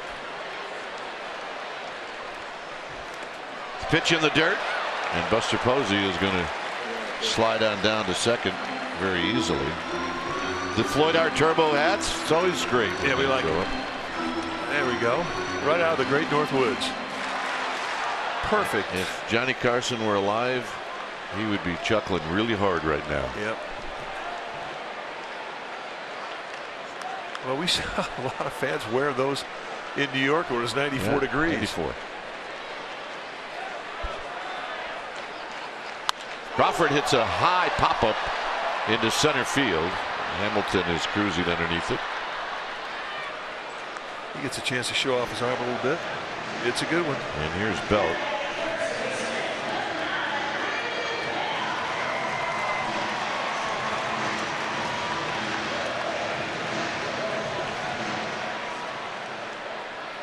The girls are having fun.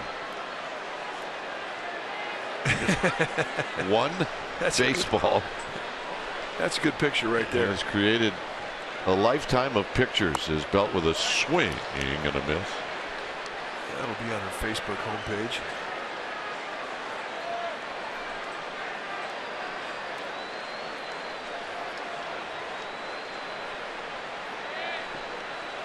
Grant to follow. Posey goes, and Buster is going to steal it. Wow. And that's a big play. And that's his 6th of the year. Now the Reds are going to look at it. And they said he's safe. Yes, he is. 6 steals for Posey this year.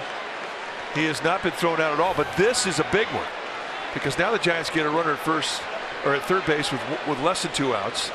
It affects the defense. The infield has to come in. This is a big play.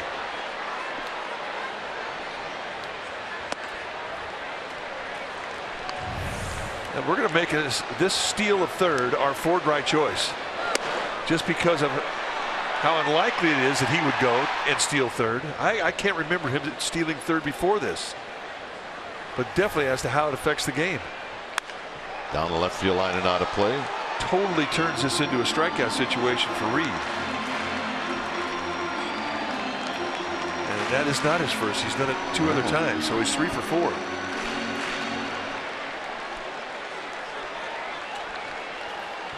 think he was inspired by Billy Hamilton. What do you think? Pitch is high. I'm not sure Buster would challenge him to a race, but they're even in steals of third tonight. Yeah, they are.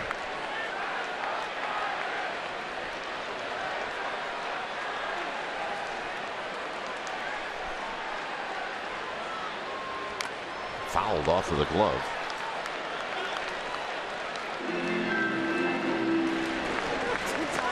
Always fun to keep score, especially when your catcher is stealing bases.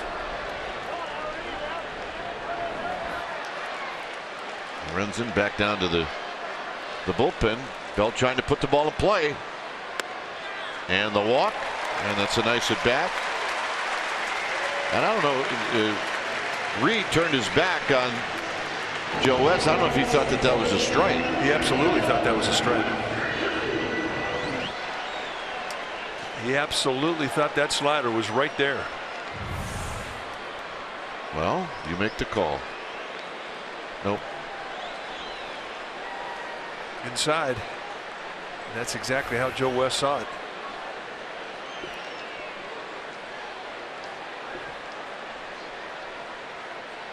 Swing and a miss. Grant's got a shot to knock in a run here. Well, he's already got 1 RBI tonight. That's a nice first pitch change up there from Cody Reed. Well, we haven't seen many of those tonight, but that was a good one.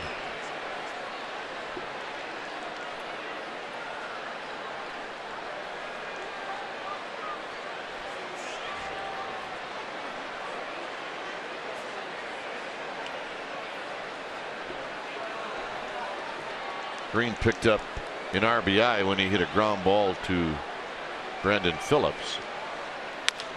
Here he hits one slowly to third, but foul.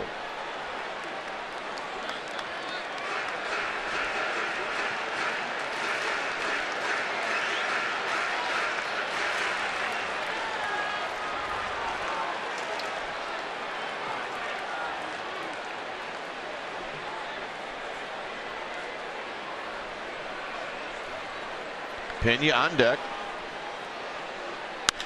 Little flip job to right field. Posey goes back to tag. He is going to tag, and here's the throw home, and it is cut off. That's a nice job by Joey Votto, who really watched that ball go deep to the home plate. I don't think I've ever seen a first baseman do this. Posey has to get back quickly. Bruce did not have momentum coming to the ball. He had to go back on the play. And there's the play that Kite's talking about. Votto, the first baseman, and he got deep in there, realized that that ball was going to be away from home. They were going to have no play, and his concern became to the back runner. So nice at bat, Grant Green, and that's a big RBI. On the ground into the hole. The throw to second is going to be just in time. and that's going to end the inning. So the Giants do indeed get the run back, and largely because Buster Posey stole third.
CSN Bay is brought to you by the California State Parks Division of Boating and Waterways, and reminding you that life jackets save lives.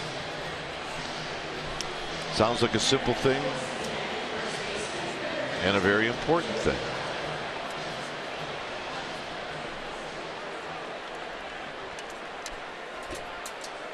Joey Votto's going to lead things off. This will be a big inning for Kane. It's Votto, Bruce, and Adam Duvall.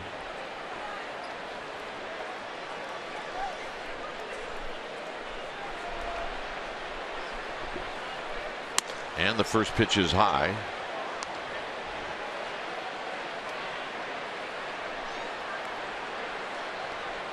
Votto hit a home run in the fourth inning. Hit it to the opposite field, and he's going to drive it into center field, a base hit. So the Giants knew Joey Votto was hot coming into the series, and he is hot. Now, a completely different Joey Votto than what they saw earlier in the year when they were in Cincinnati. He was stone cold, but he is swinging it well as George Cantos heads down to the Giants pen. For Kane, who's 67 pitches into this outing, I mean, they're still concerned about building his arm strength.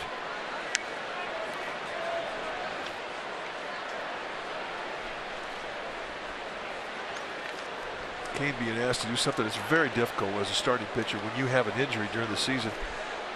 When you come back off that injury, there's just no way that you can come back with the same type of arm strength you had when you left spring training.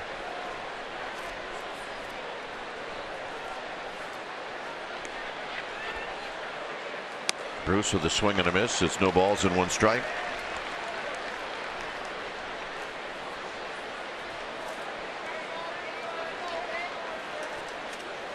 So Kane, in essence, is every time he goes out there, it's just like another start to build arm strength. Keep building it up.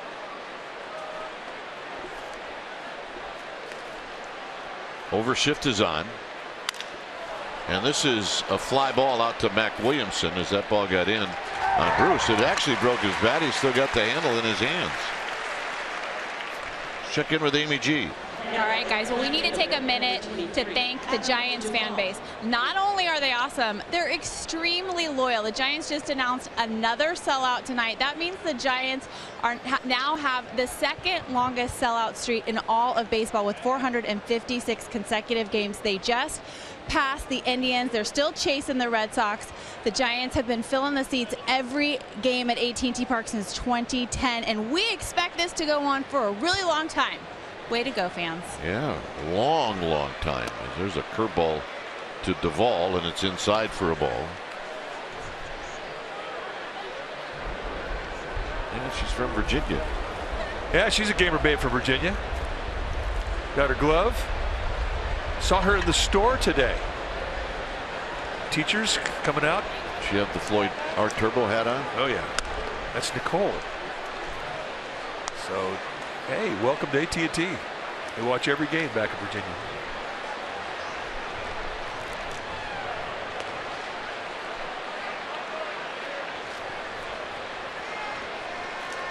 Two balls, no strikes. Duvall will look for something that he can knock out of the park right here. He does, and he fouls it out of play.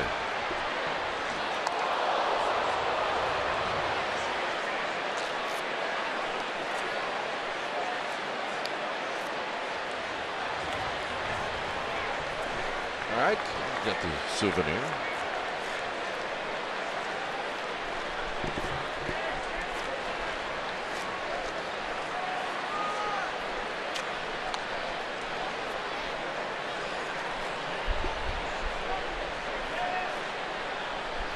Swing and a foul held on by Posey, 2-2.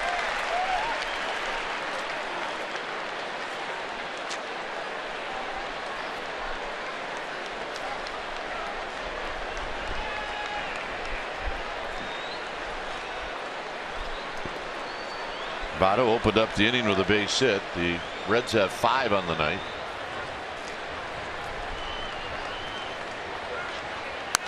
And another foul out of play. It stays at 2-2. So Kane staying pretty consistent around 90, 91, 92. Over the years, as we've watched him now for 10 years, if he's throwing 93 at the beginning of the game, he's usually throwing 93 at the end of the game. Yeah, he builds his fastball. He always has done that. A lot of guys do that. I mean, that's how he got the nickname the Horse.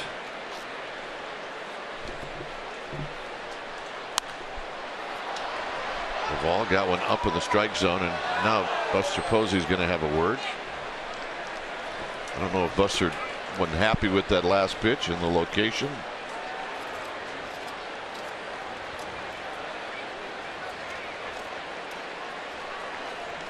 I mean, he's not going out there to stall time to get Contos loose. Contos has stopped throwing. He's good to go.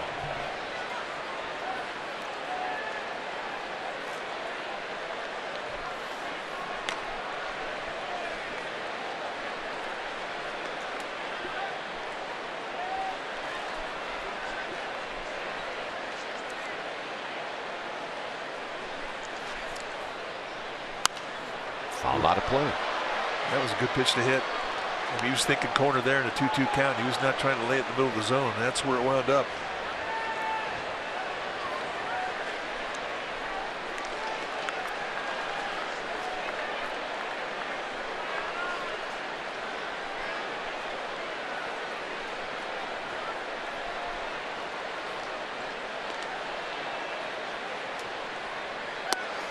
Down low. The ball wouldn't fish. 3-2. Yeah, he tried to go front door with that breaking ball.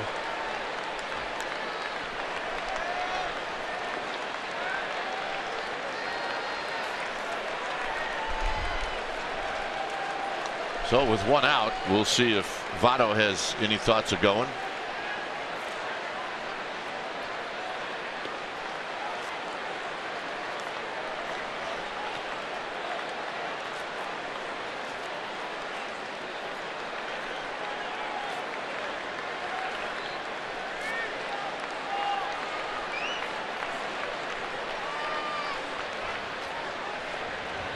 Does not. Driven into the gap, hit well, and this one is gone.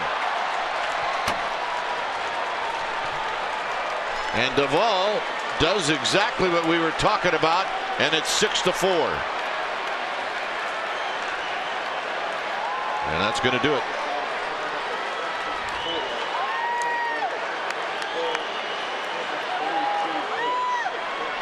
Yeah, he made another mistake out over the middle, and you can just almost see it coming. There's a little lazy breaking ball. It just kind of backed up on him. And what's the matter? Did this guy, the fan in the stands, did he come over the wall to make a play? We had a similar situation last night.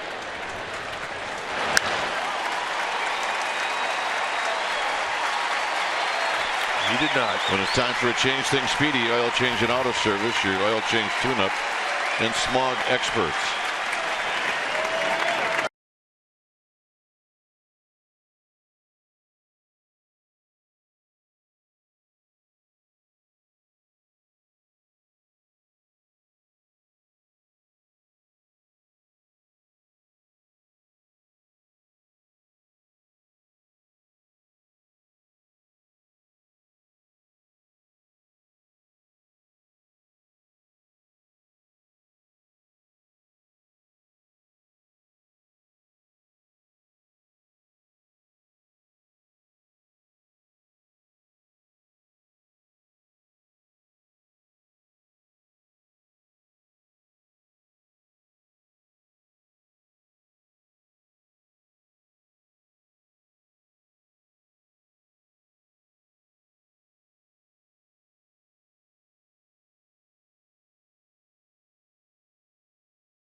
There's Cantos. Let's take a look at the numbers for George Cantos as he comes into his 36th game of the year. Remember, he had spent some time on the disabled list. 2-1 with a 2.64 ERA. 3-to-1 strikeout walk ratio. Those are good numbers.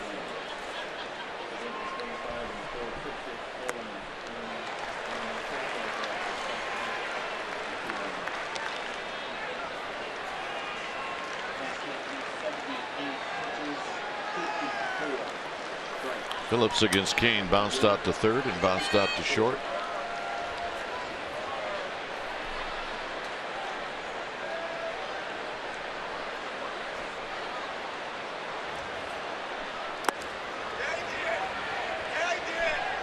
Down low, 1 ball and 1 strike.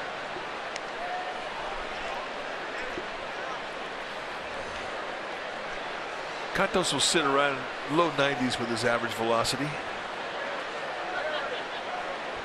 Very, very compact motion. He's really worked to become compact, which allows him to have corner command with all of his pitches. Slowly hit to Green. Green will underhand it to Bell. 2 outs. And that'll bring up Eugenio Suarez.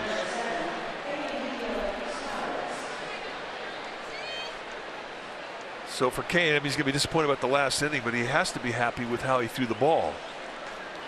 And again, when a guy's building his arm strength, I mean, you expect him to lose his strength as he gets up to the higher pitch counts. And that's kind of what has happened here to him. But the next outing, he'll be a little bit stronger. He'll be able to absorb more pitches, more workload.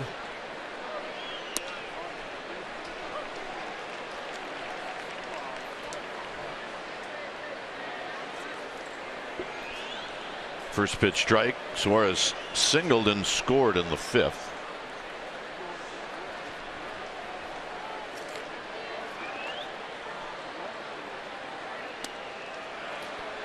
They're going to check on Kerwin Danley, and Kerwin Danley said no, he did not go. It's 1 ball and 1 strike. The Reds have enough firepower to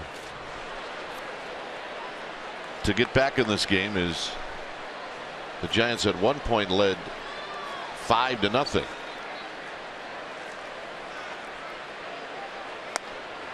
One and 2. Now he was trying to cut it to a 1-run deficit. And don't look for him to take a whole lot of swing out here with 2 strikes either.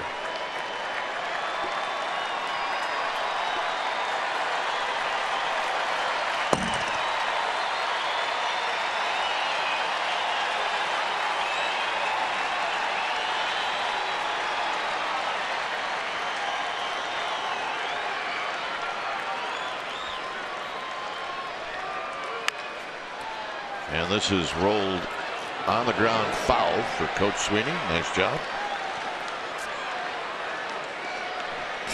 Andy Crawford checking him out.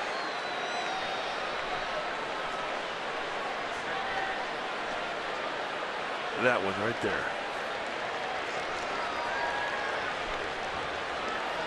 You have to look out for your old coach. 1-2. That'll never change.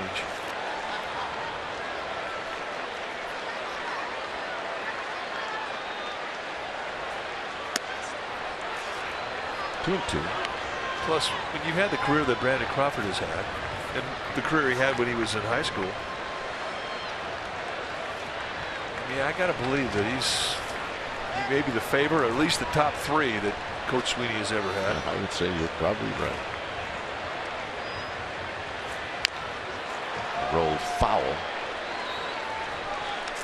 We had that conversation in spring training one day with Brandon Crawford about games he had against Monte Vista. And he rattled off one game, 350 yards, 3 for 2, ran for 1, and we had no way of knowing if it was the truth or not. Well, we could check in with Coach Sweeney to find out if it's true. Yeah, he would know. But it's pretty funny because, I mean, I don't think that Brandon Crawford could tell you his baseball stats from last year, but he can tell you his high school football stats.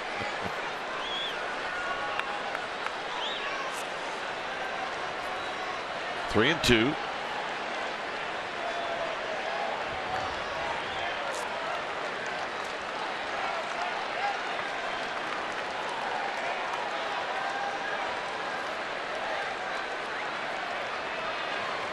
And he got him. As Suarez expands on the swing. Bottom of the 6th coming up. It's now a 2-run lead for the Giants.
Full-line automaker with the longest-lasting vehicles in America. Toyota. Let's go places. By Kelly Moore Paints. Celebrating 70 years as your neighborhood paint store. By Xfinity. X1 from Xfinity will change the way you experience TV. Here it's a 6-4 lead for the Giants as the Giants come up here in the bottom of the 6th when it's time for a change. Think Speedy Oil Change and Auto Service, your oil change tune-up and smog experts. New pitcher now for the Reds will be the right-hander Michael Lorenzen out of Fullerton State. This is what he has done in 9 games. 15 strikeouts against 6 walks in 15 innings. 15 base runners in 15 innings. The guy 6'3", 220. You're going to see a fastball that's mid to high 90s. It's a good one. He will 2 and 4 seam it. He's got a curveball, slider, and a changeup. Facing Parker, and Parker on the first pitch taps one right back to where it came from, and Lorenzen nearly threw it down the right field line. 1 pitch, 1 out.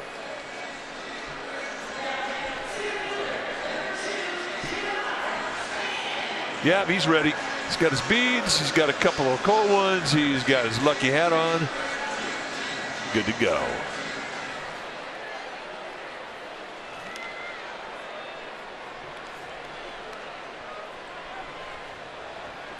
Span is 2 for 3.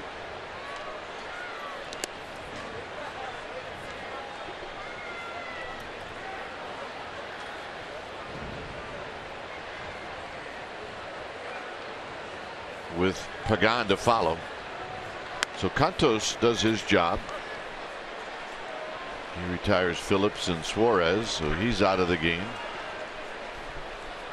And Derek Law is in the bullpen. In the dirt, 2 balls and a strike.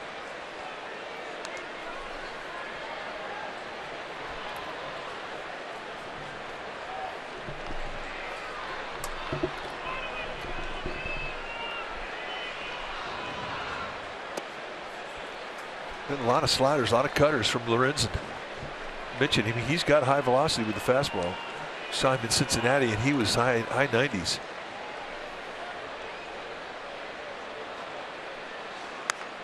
And the walk.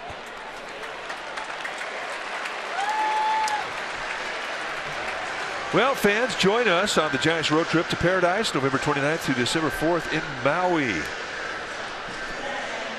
It is the Kealani Resort, and my partner, Dwayne Kuiper, and myself, Jeremy Affeld, and other former players will be there to help you enjoy 5 nights at the luxury Fairmont Kealani Resort. Limited number of rooms are still available. Call Giants Vacations at 800-670-0858 or go to sfgiants.com/vacations. Here's Pagan. Pagan is 0 for 3. Check that, he's 0 for 2. He reached on catcher's interference, which was an error, but obviously you're not charged with an at bat, so he's 0 for 2.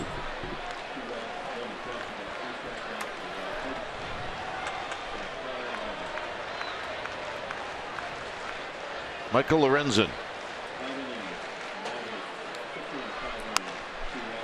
Right there for Pagan at 95.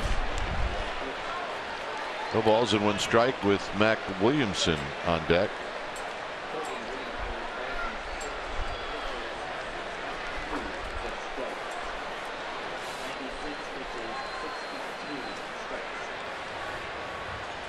This is out of play.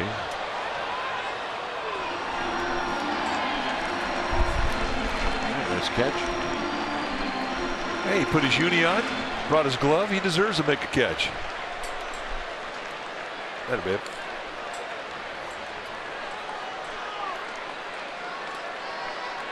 Yep, you are the man.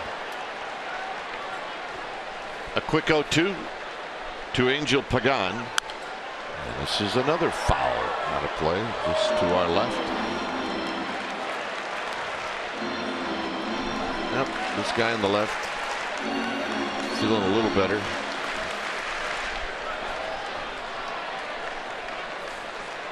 Yep.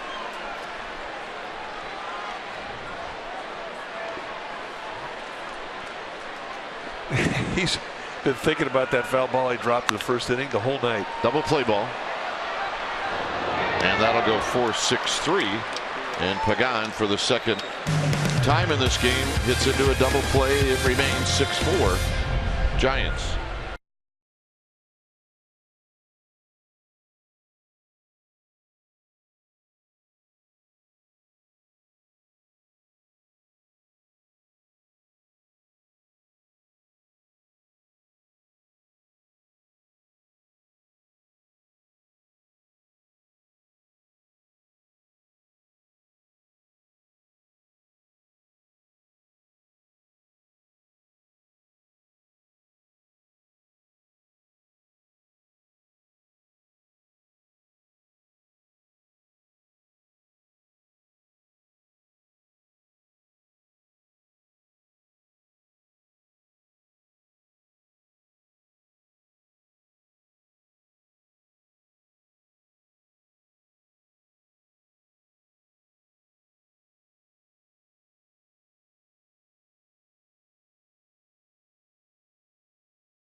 summary brought to you by your local Toyota dealer.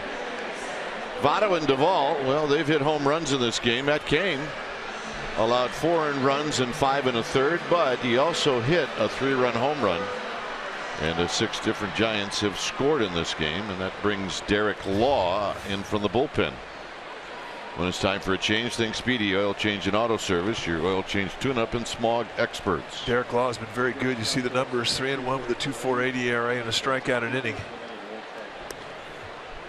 Just missed, and you'll see low to mid-90s, more mid-90 velocity fastballs. You'll 2-4 seam it. Was this a proposal? Yep, and she said yes, although she had to think about it. Well, if you ask, you better know ahead of time what the answer is going to be. Yeah, you don't want to know in front of 41,000 people. You need a yes. But hey, tears of joy or tears I can't believe I said yes. There's a call strike. Oh, I'm going with joy. She looks pretty happy. Yep, you did good. Nice going. I know where they're going on their honeymoon. Where's that? Heavenly. Yeah.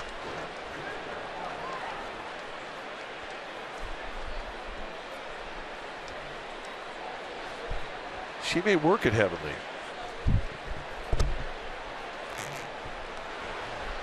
It's a good mountain. So much for the game for those two. Yep. I like the Nevada side better.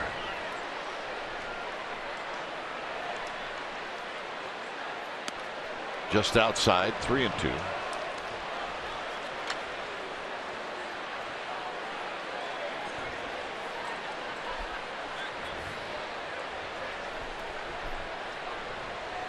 Ivan DeJesus is on deck. And that's hit out to left. So on a 3-2 pitch, Pagan puts it away. And here's DeJesus.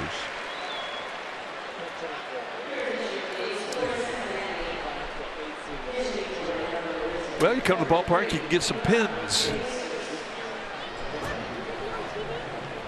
And there are a lot of opportunities to get a different pin. It's kind of become a tradition in this ballpark. When we were growing up, you went to Dodger Stadium. I used to go to County Stadium in Milwaukee. There weren't no dugout stores. Here's DeJesus. That was it. It was those vendors. Yep. And you could stand and wish for things when you were a kid, knowing that you had no chance the old man was going to okay any purchases. Quick pitch and a swing and a miss. It's 0-2.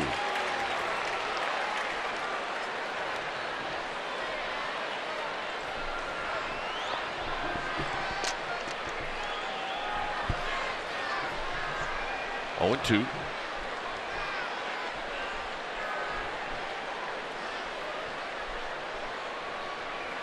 And blocked by Buster Posey. 1 ball and 2 strikes. You look at the release of Derek Law. It's way high. It's a high 3/4. It's right in pretty much the same slot that Lincecum used to throw his pitches, which is why you look at his breaking ball. It'll remind you a lot of Lincecum. It's straight down over the top. A quick pitch there.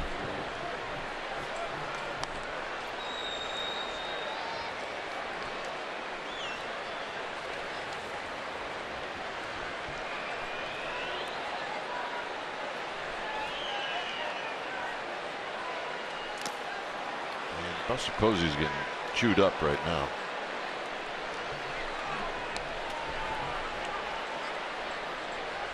Law went 3-2 to Cabrera. Now he goes 3-2 to DeJesus.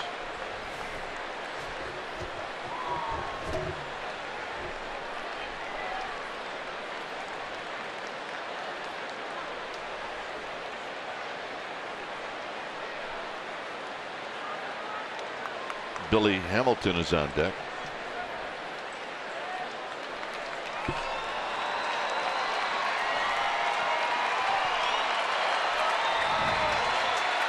And the payoff. On the ground to third, and Pena cannot come up with it. There'll be an error on Pena. That day Jesus just has too much speed.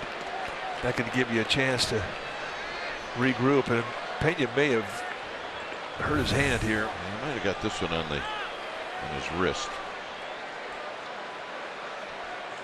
No, whoa, double thud. Yeah, it came up and. Yep, Sacagawea. And that's going to take a while. Well, as a trainer, Dave Greshner out there, you just need to give him time. It is. This is all about time.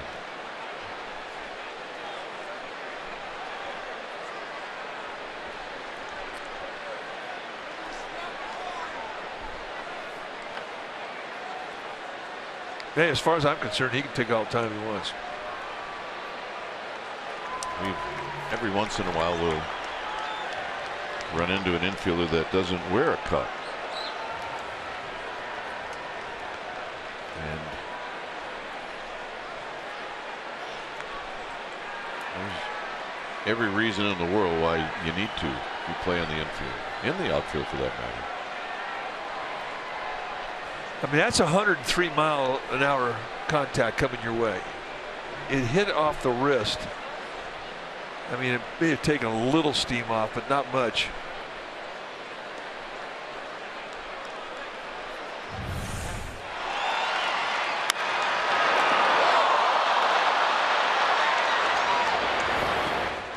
I'm impressed he ran after the ball after he got hit. I'd have been doing snow angels in the dirt.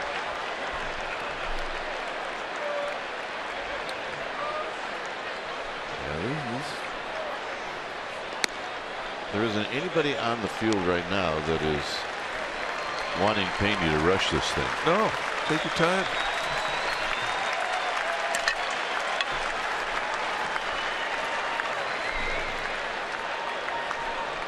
So if you're Hamilton, you got to bunt down third base, don't you? Well, it would not be a bad idea. Considering where Pena just got hit, how close you want to get to the hitter? Not very.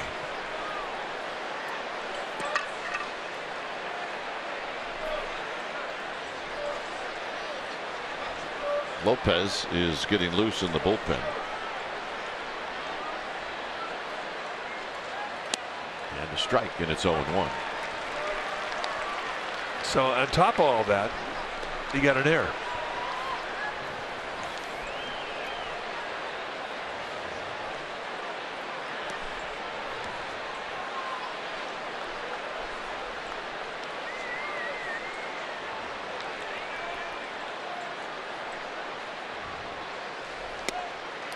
Oh, and 2 with Hamilton as an infielder, you have to realize that unless it is a rocket hit at you on the ground, it's going to be really hard to turn a double play. So you have to make sure that you get one out for sure.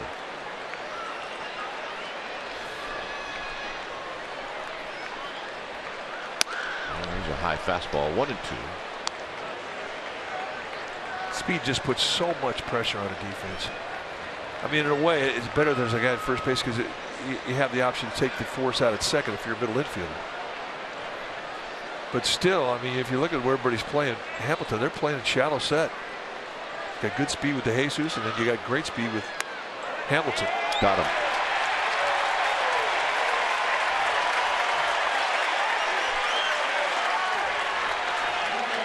Bill West, a little stink eye to Hamilton. Well, Hamilton not happy with the call. Backdoors him with a breaking ball. And that's a big strikeout.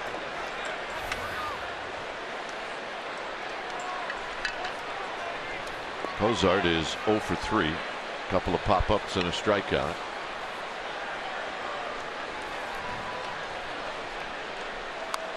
There's a fastball in and a foul to the backstop, and it's 0-1.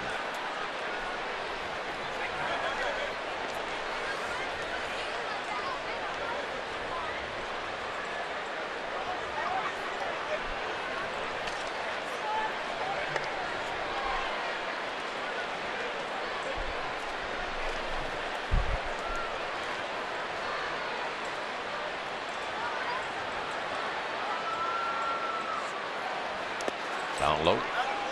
1 ball and 1 strike. Bumgarner tomorrow, so you figure Buster Posey will be behind the dish as well. Day game after a night game.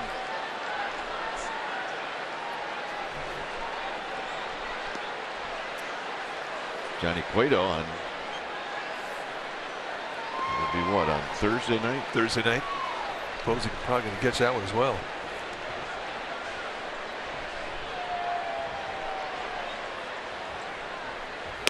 Good pitch. 1 and 2. Perfect location.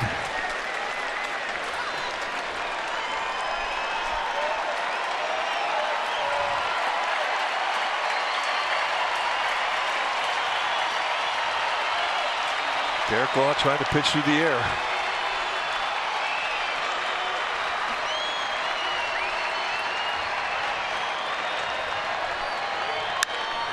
And a line drive into center field, a base hit.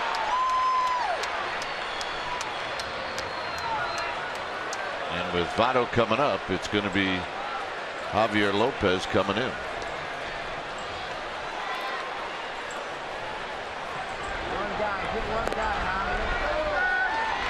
So when it's time for a change, think Speedy Oil Change and Auto Service, your oil change tune-up and smog experts. We'll be back.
Giants. It may not be reproduced or retransmitted in any form, and the accounts and descriptions of this game may not be disseminated without the express written consent of San Francisco Baseball Associates, LLC.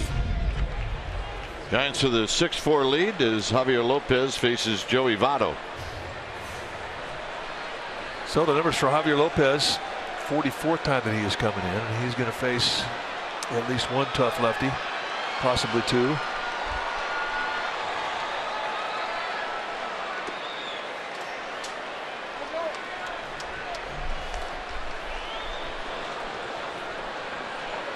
Sergio Romo heading down to the Giants pen.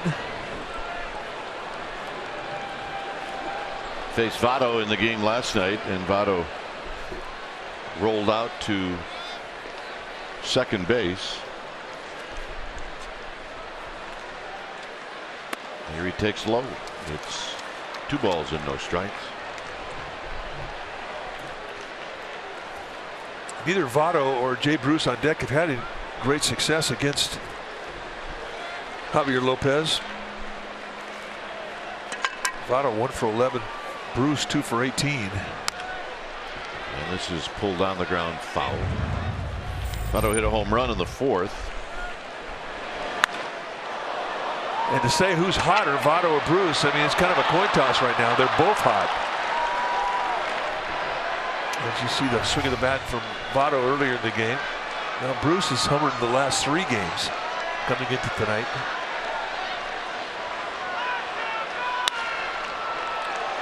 And this is down the left field line into the seats. It's 2-2. So Lopez comes back after starting out the at bat to Votto. 2 balls and no strikes.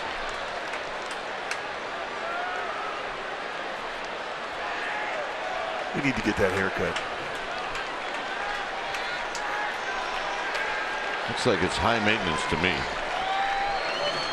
2-2 to Votto. Only if you sleep on your back. Votto rolls it back to Lopez, and that's going to end the inning. It'll be the big Williamson, Posey, and Crawford coming up.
The Giants are hanging on to a 2-run lead.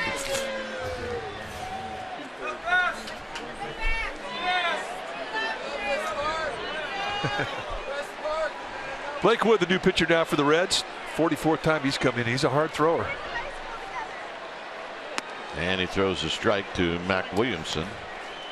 Yeah, mid to high 90s fastball with a cutter and a split.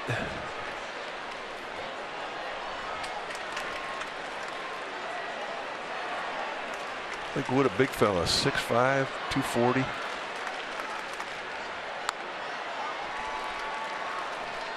They're getting bigger and they're throwing harder. Yeah, it's like you see 98 every night. It's just amazing how the fastball has evolved. When we were playing in the 70s, 80s, average fastball was 89. Now it's 93. 92.8, 93. But we see so many great fastballs, big arms, all around baseball. It's just every bullpen has them.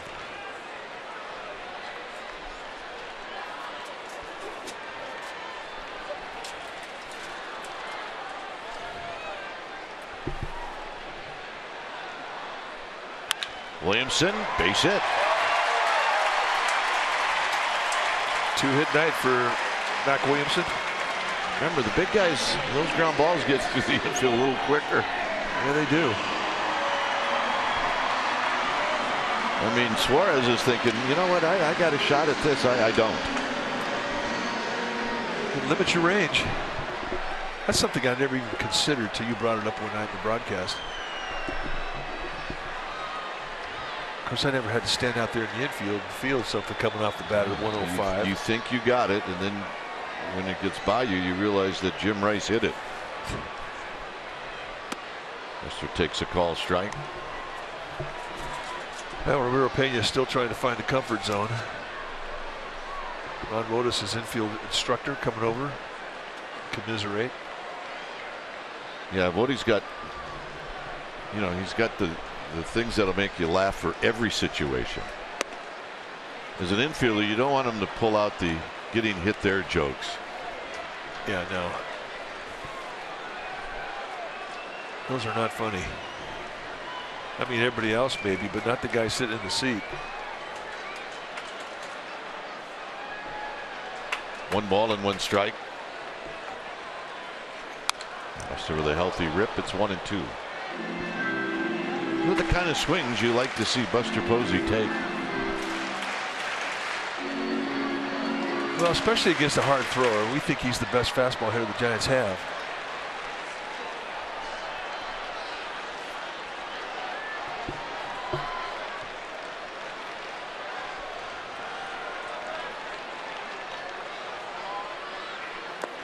Low 1-2.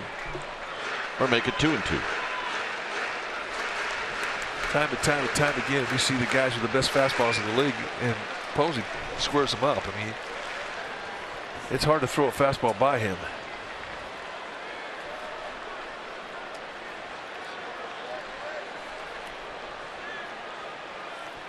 Two balls, 2 strikes. Williamson goes at a base hit to right field. Williamson on the move, and they're going to hold him up as the throw goes into second base. Buster Posey slapped it right by Phillips, who is covering second. A nice 2-strike at bat. Guy with Posey's power, if you have a runner go, I mean, you're going to take your second baseman and play the pull side of the field with your shortstop back. Posey just going right inside out, and what could have been a double play now it sets up a nobody out first and third. And that's the beauty of moving a runner and moving an infielder. I guess Phillips thought that Buster Posey on that pitch was going to pull the ball. So here's Crawford. Crawford is 2 for 3. And he wraps one into the gap. And it gets by Bruce. And the Giants are off to the races.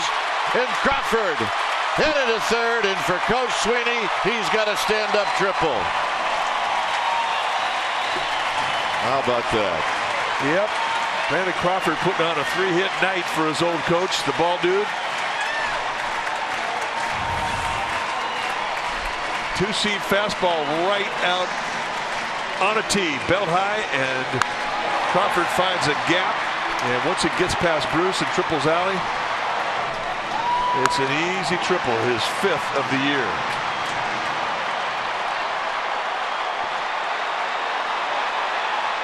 And watch him run. He can run. Infield comes in for Belt. And Belt takes low. Yeah, he can run. Remember, he was a all-league free safety for Coach Sweeney back in the day. Brandon Crawford was. Well, that was his junior year. Yeah. Swing and a miss. 1 ball and 1 strike. Doesn't say what Brandon Crawford did his sophomore year.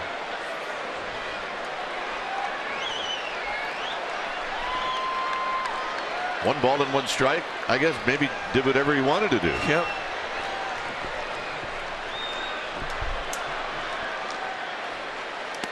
Belt's got a chance for an RBI as that pitch is in the dirt. That's a nice play right there. Ramon Cabrera, the catcher for the Reds, he just earned his paycheck. That is a great play, especially with running at third base. It looked like a fork ball, not a lot of rotation on it. And his split's got a little more rotation on it. That's a fork. He holds that thing deep in his hand, between his forefinger and his middle finger. Belt out of play. 2-2.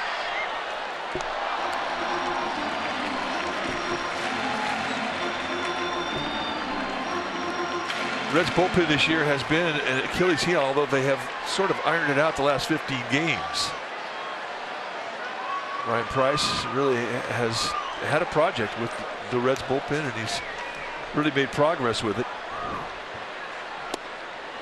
Good take by Belt. One of the things that they did was move Tony Cingrani into the bullpen. And he's climbed the ladder to closer status. The other one was Iglesias. Raciel Iglesias. They took him out of the rotation, put him in the pen. And Belt takes the walk. Mets are in town next weekend on Thursday the 18th. It's the annual Jerry Garcia tribute night. There's the hat that you're going to get with the special event ticket. sfgiants.com/special events. I want to get that. I want to get that. I want to get that. Make sure you're on the list. He'll get one. That I can guarantee you. Tim Flannery and Jake Peavy will have one. Yeah, absolutely. Here's Green. Green pops it up. Votto make the catch.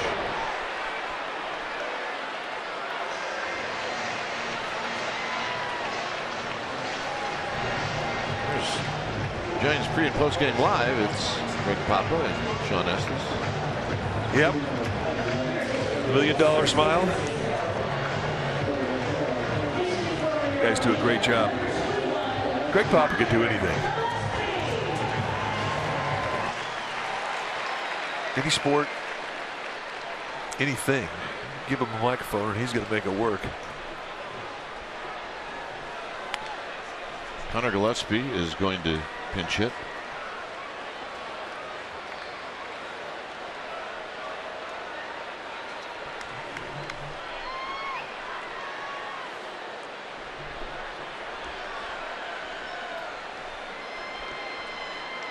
Still just one out.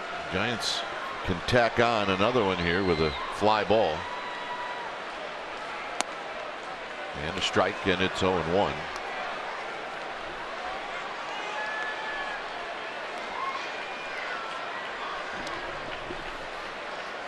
Gregor Blanco's on deck.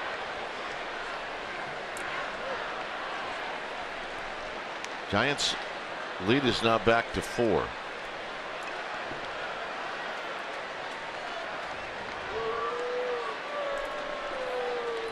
Crawford with his 2 RBIs tonight now is 63. Bell tonight has been on base 4 times. 4 times. Oh, his slump's over. He's had 2 walks tonight. They were close pitches, and on the road trip they were strike 3. Yeah. Tonight ball 4. It's just little signs like that lets a hitter know that the worm has turned. Remember, he got tossed out of a game in San Diego. Yeah. First time ever.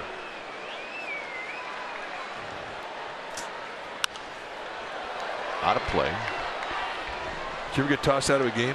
3 times. What'd you do?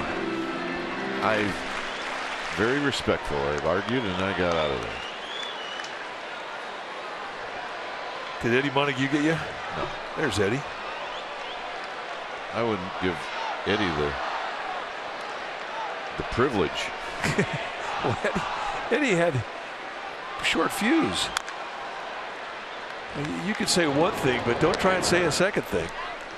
We broke in together in 1972. We were both in the California League. We may be the same age.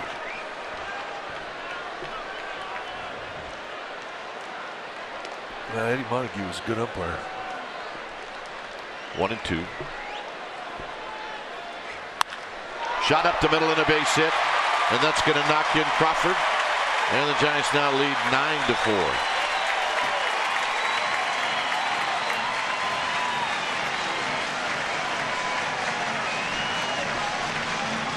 And here's Blanco.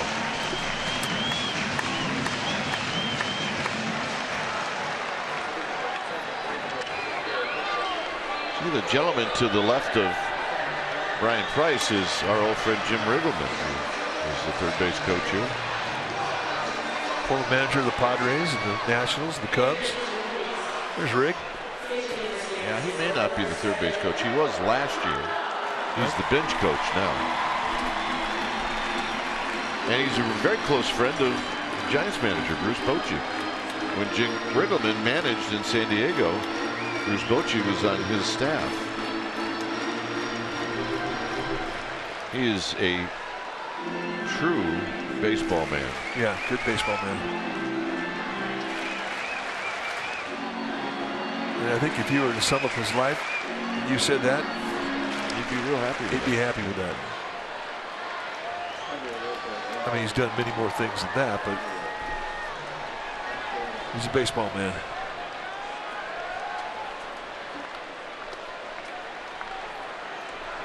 When the Giants played the Cubs in that one-game playoff in 1998, Jim Riggleman was the manager of the Cubs as Blanco swings and fouls it at the plate. That was quite a night in Chicago. The Giants thought they actually had a playoff spot with a pretty good lead in Denver on that Sunday afternoon. I think Kurt Reeder had a 7-2 lead. Yep. Champagne was out. Take a look at where this foul ball hit. Back foot, another back foot foul ball. We saw this happen with Buster Posey on the last road trip. He had to leave the ball game, but we all held our breath till the x-rays came back negative that he didn't have a broken foot. That is how Matt Williams broke his foot. And every time we see it now, we hold our breath.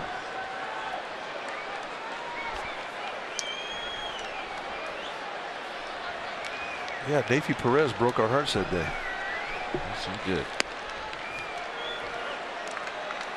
0-2 to Blanco.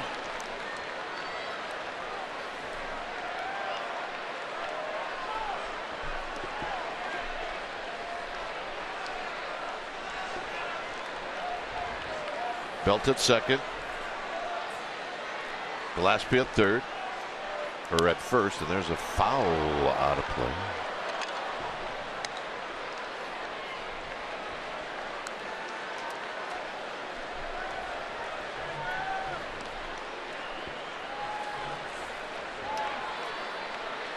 Hunter Strickland headed down to the bullpen, but I think he's just protecting the two bullpen catchers.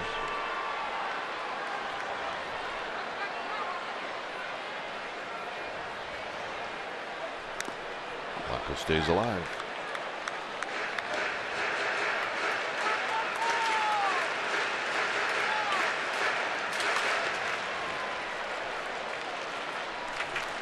Yep, she said yes. He proposed during our kiss cam segment here at the ballpark. Now she's laying down the rules. Yeah. Here's the deal. Well, I could have told him what the rules were.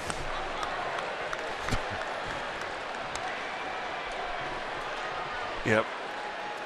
I get the remote control. You.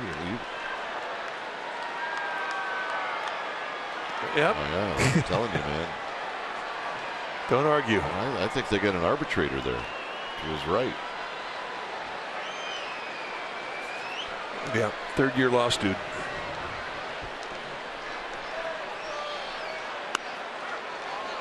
Got him.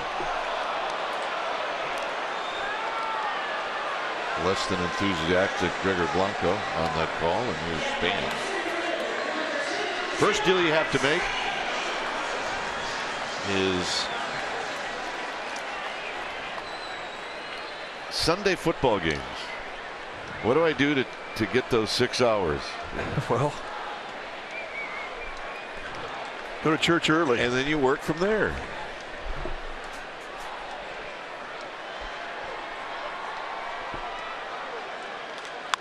This is hit out to left, but it's right at Duvall. And that'll end the inning. Giants score 3 times. We'll go to the 8th. It's 9-4. Yeah, okay.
Fans, you get ready to ask Kruk and I.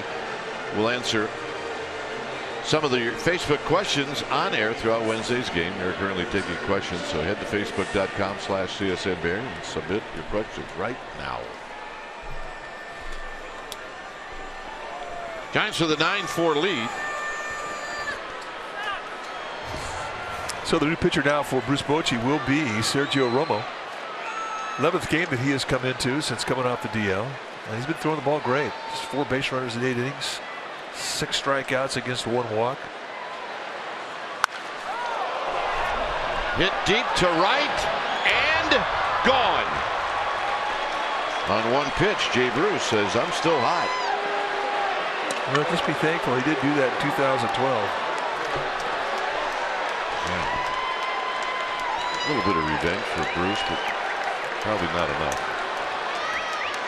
Well, it was the at-bat that closed out the NLCS between the Reds and the Giants. NLDS, I beg your pardon. And it was a 13-pitch war in Cincinnati. Here on the first pitch, see ya. 4 games in a row now, Bruce has homered.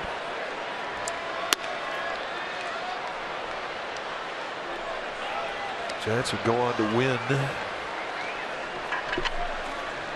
beat the Cardinals in the NLCS and then the Tigers in the World Series in 4 games.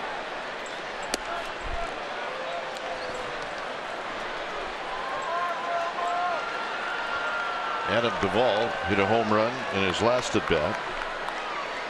It was quite an exciting series, I have to tell you.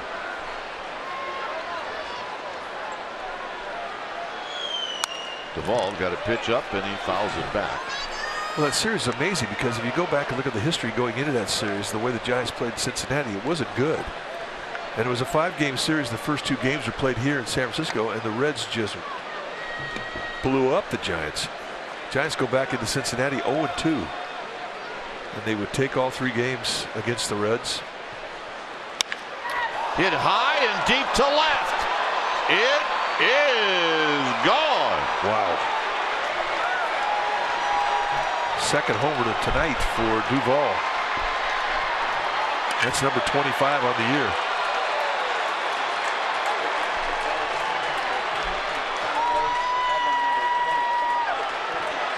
It's 9-6. Well, the Reds have some swagger. They've won 3 series coming into this one. Of course, they won last night's ball game, and this is just a hanging slider. Boom. And this is one of the longest we've seen this year going into that part of the ballpark.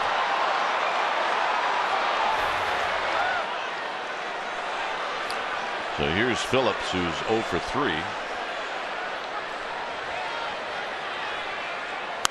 And Phillips fouls him back and out of play. And it was a hanger. It was.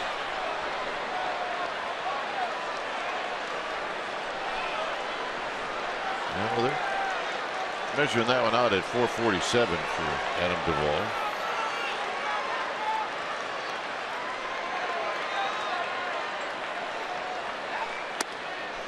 And that pitch is high to even the count.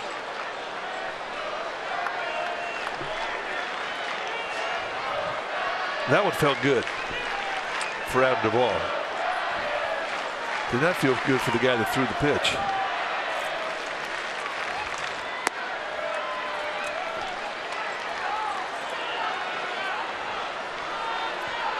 On deck is Eugenio Suarez.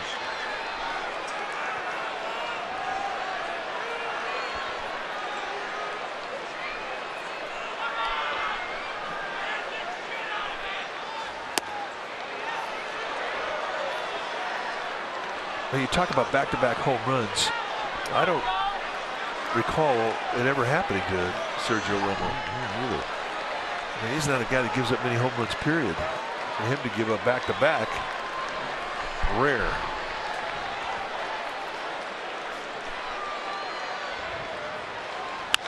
And that's pulled foul. Oh, coach. Took a bad hop.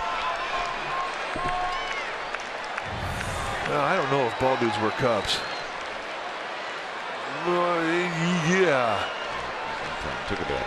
Yeah, that's what we're saying.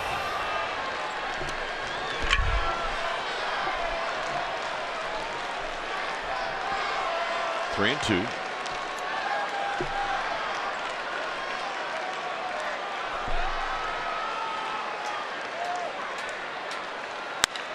On the right field line, that's going to be a base hit. So 3 hits in a row.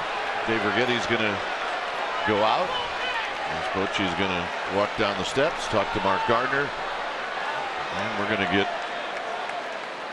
some people up in the bullpen.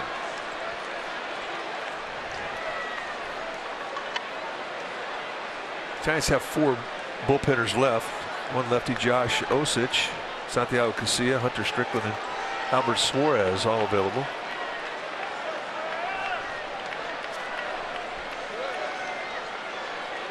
So Santiago Casilla coming out.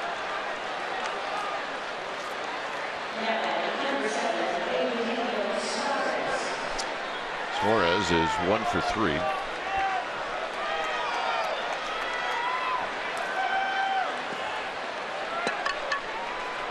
Bruce and Duvall with home runs here in the 8th. And a strike, and it's 0-1.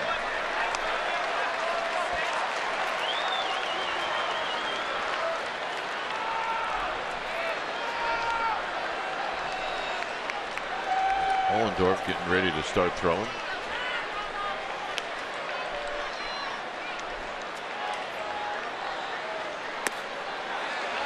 And Joe West says, you went around, it's 0-2.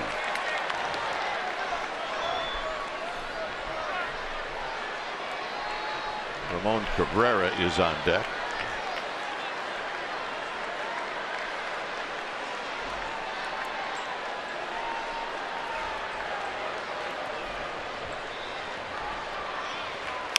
And it's foul. It stays 0-2. The Giants think that they can relax a little bit. The Reds remind you that they're not going to let that happen. Well, they're playing here at AT&T like they're playing at Great American Ballpark in Cincinnati, which is the livest field in all the National League. It's a ballpark built for home runs. This is not a ballpark built for home runs, but it has been the last couple of nights with the Reds in town. Hit on the ground. Gillespie to Green to Bell. And for Sergio Romo, that's exactly what the doctor ordered.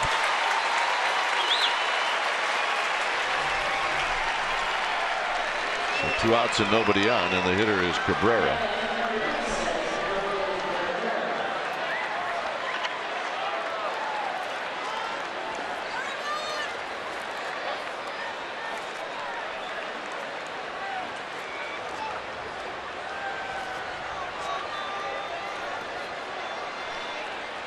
So now Ramon Cabrera steps in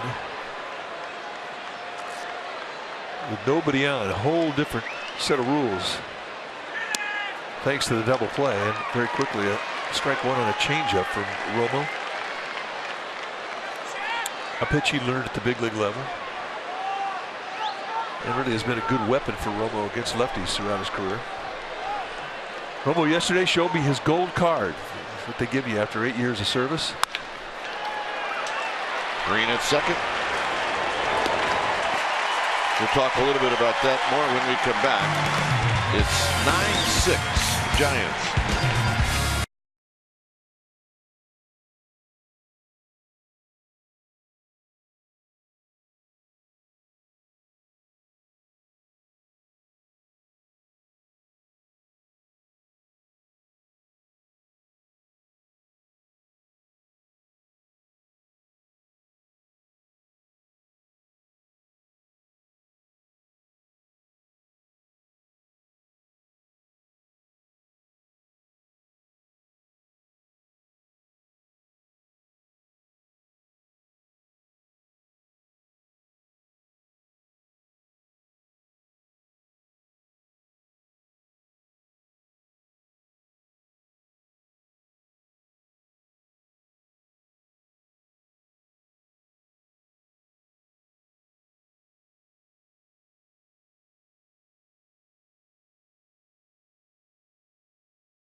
For our giant in the community, it's sponsored by PG&E. If you had any doubt that Jake Peavy is the man when it comes to community service, you can ask 8-year-old Dylan and 11-year-old Dalton.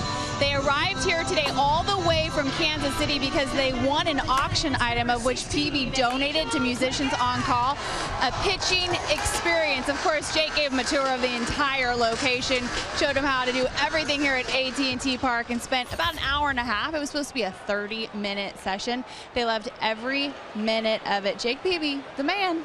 Yep. He never surprises us anymore when he does stuff. Here's Ollendorf to Pagan, and the pitch is inside for a ball, 1-0. Take a look at the numbers for Ross Ollendorf. 44th time he's come in, 5-6 with a 4.37 ERA, over a strikeout an inning, 46 and 45 in the third. One of the old-time motions, and the only guy really doing it in the big leagues. He's got a fastball, you'll go a little bit 90s. Curveball, slider, changeup. He was a starter earlier in his career. He's got the 4 pitches that most starters require, and he'll throw them.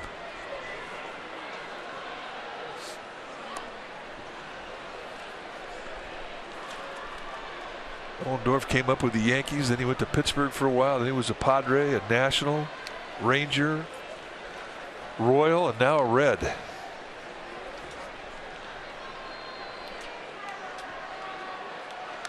Swinging a foul back. It's 2-2.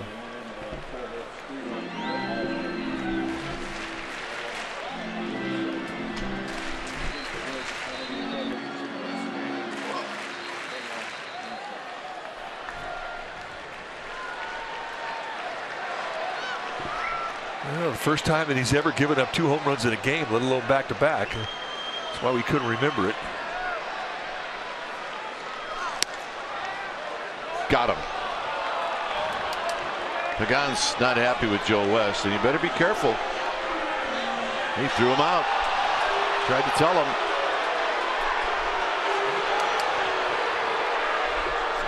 Well, that's a problem. Because that means you're going to have a catcher playing left field.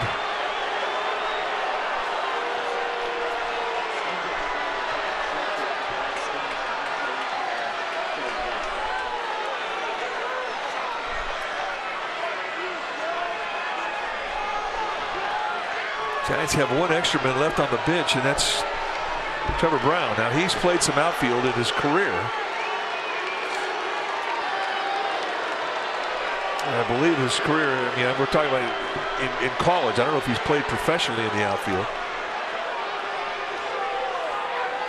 Might be able to put Belt out in left field, maybe Posey at first base or Brown at first base. But it definitely shakes up the defense.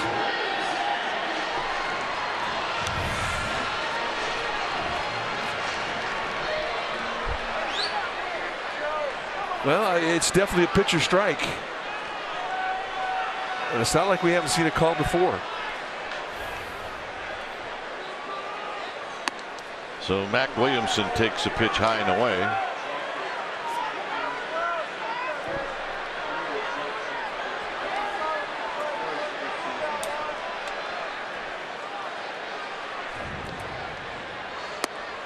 Down low to Mac Williamson.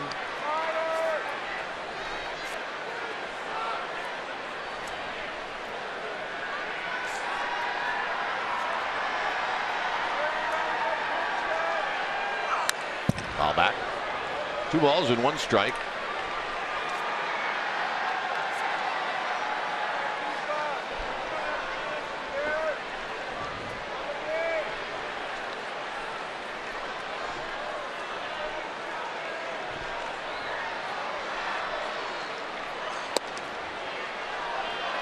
Three and 1. And right here is where Mac Williamson can break out the driver.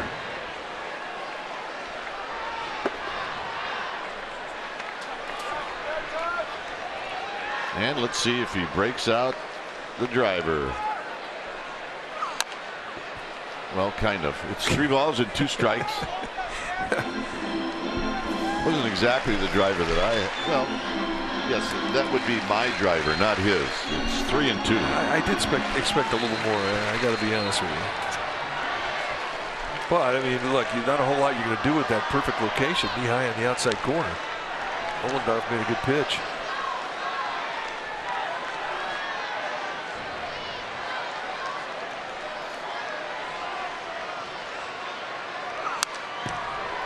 That's the driver we're talking about. Yeah.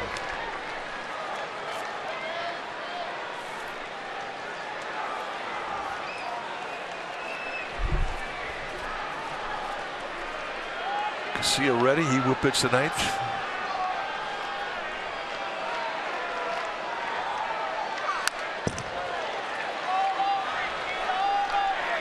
I mean, that's a 2-strike swing right there. That's got a little mayhem behind it. I guarantee you, the Giants manager is digging those swings. Yeah. You saw him just really gain that confidence on this last road trip.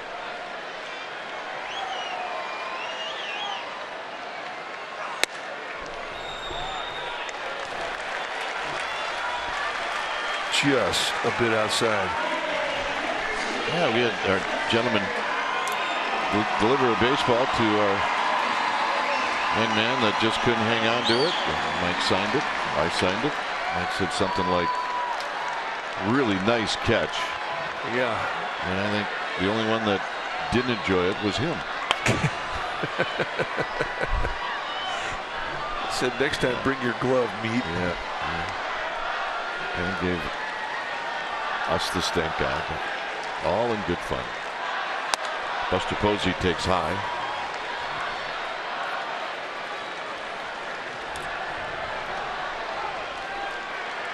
Buster's got 2 hits tonight. Buster Posey's average at 289. Good curveball. 1 ball and 1 strike. Right over the top.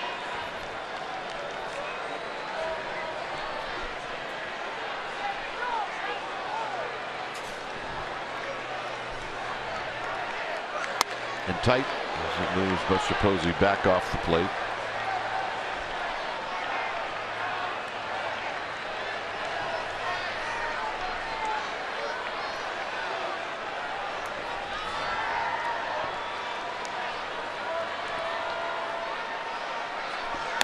Up high.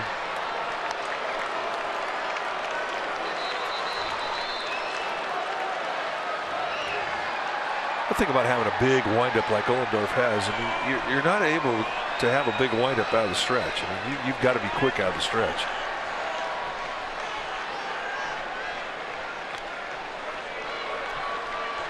But in regards to his windup, it's the biggest in the big leagues. And it's great. You go back and look at some of the footage in the 30s and the 40s of the big leaguers, pitchers in. They all had windups like that. So Posey takes the walk.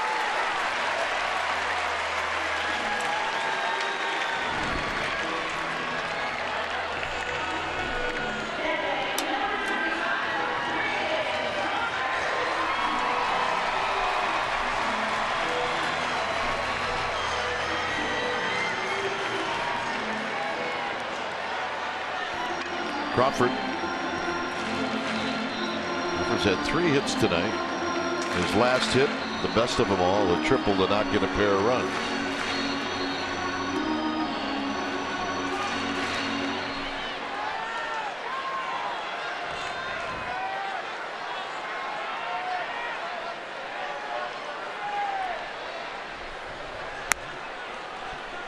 And a call strike. Good first pitch changeup.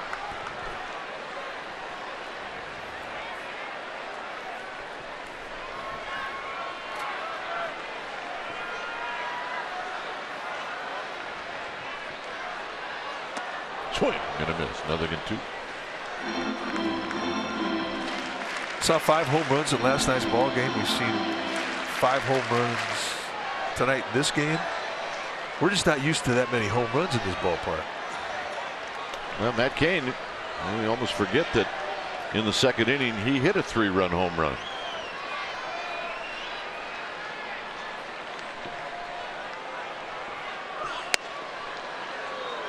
Just a bit inside with that curveball.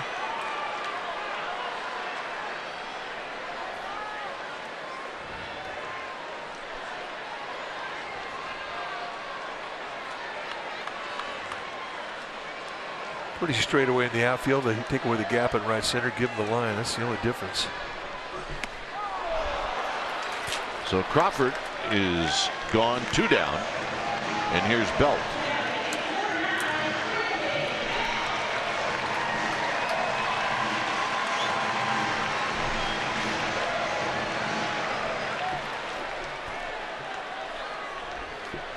Belt tonight has been on base 4 times, reached on an error, he's single, he's walked twice.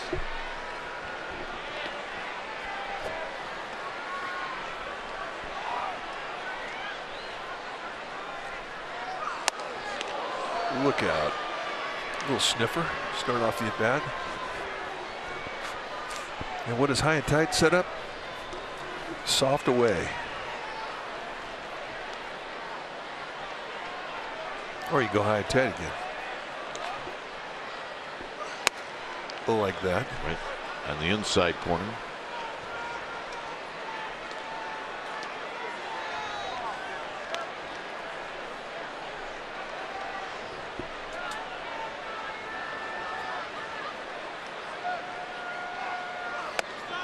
That's one thing Billy Williams taught me when I was in Chicago. Now, Billy Williams, a Hall of Fame hitter, an outfielder, great hitter. But he'd sit on the bench and he'd talk openly about how hitters would think. And all of us starting pitchers, we'd sit there and we were young pitchers. We'd learn from it. 2-2. Say, hey, you throw a ball in on a guy and you knock him back. Don't always go soft away, because that guy's trying to hit one off your forehead. Go right back in on his hands again with hard stuff. It's a great pitch. And he was right.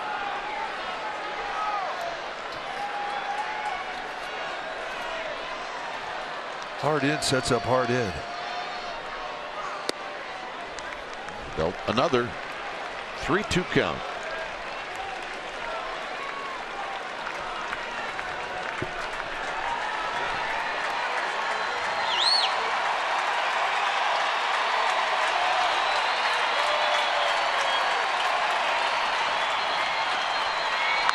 And Belt pops this one out of play with the runners on the move. Moving Williamson and Posey.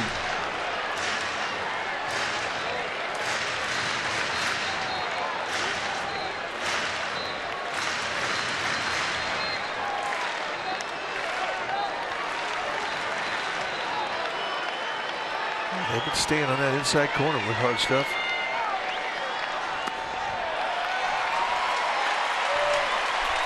Three walks in the inning. Well, join us tomorrow. It'll be the Reds and the Giants in the final game of this 3-game series. Pre-game live will start at noon. We'll have the game for you right at the bottom of the hour at 12:30. And that concludes the season series with the Reds, plus complete pre and post game coverage, and the Giants insider Alex Pavlovich on CSNBayarea.com.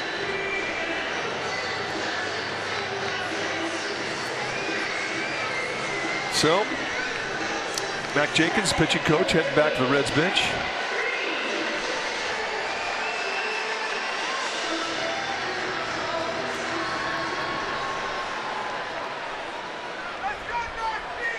Dodgers did beat Tampa Bay tonight 3-2. So Green is going to hit. He's come to the plate every at bat. Base runners all over the place. And he takes a strike. He does have a couple of runs batted in. It's Williamson, Posey, and Belt. All three have walked here in the 8th. Out of play, nothing in 2.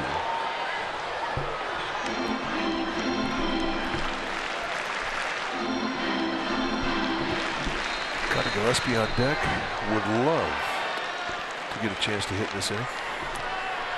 Madison Bumgarner tomorrow, day game.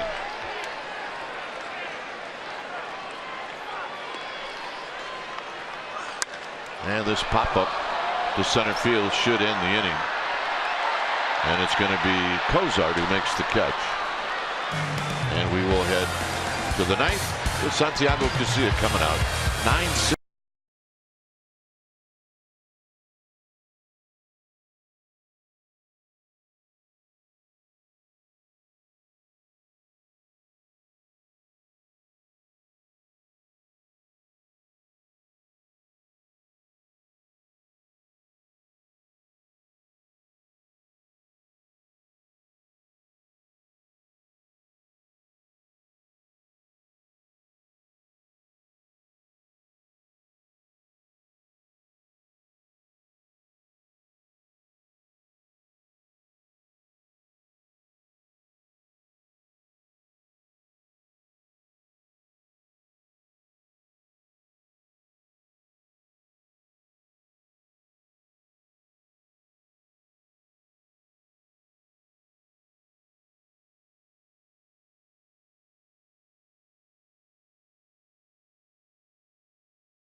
It's brought to you by Honda, and we think that Brandon Crawford is that man today with his old coach, Matt Sweeney, a ball dude down the third base line tonight. He put on a 3-hit performance in this swing of the bat, a triple, his 5th of the year. He did that in the 7th inning, knocked in a pair. Well, it leads us all to believe that he's the player of the game, brought to you by Honda. And Santiago Casilla is the new pitcher. 21 saves on the year for Casilla. Comes into his 40th game. Trying to nail this one down. Facing Tucker Barnhart, and he takes a call strike. Defensively now, Brown is catching, Posey's at first, and Belt is in left field.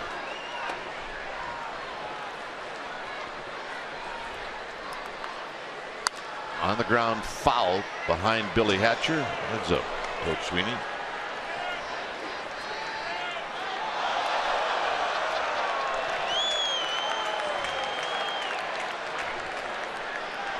Got a man making a play. The hard way. An old friend. 1 ball and 2 strikes. And this is popped up, and it's going to be Connor Gillespie.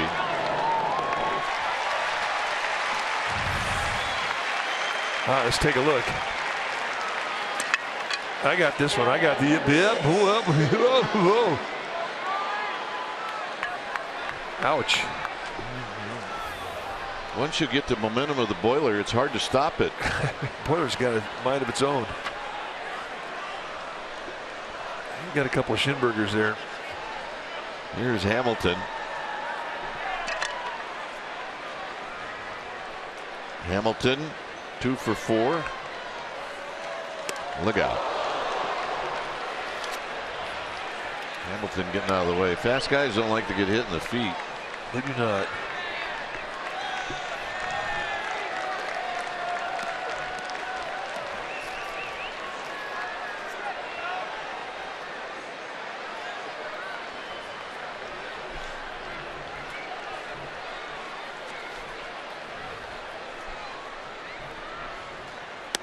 And it's wide.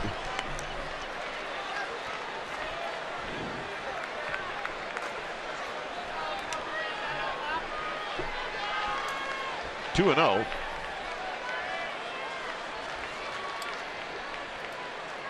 Swing and a miss. 2 balls and 1 strike. Good two-seam movement there on a 2-0 count.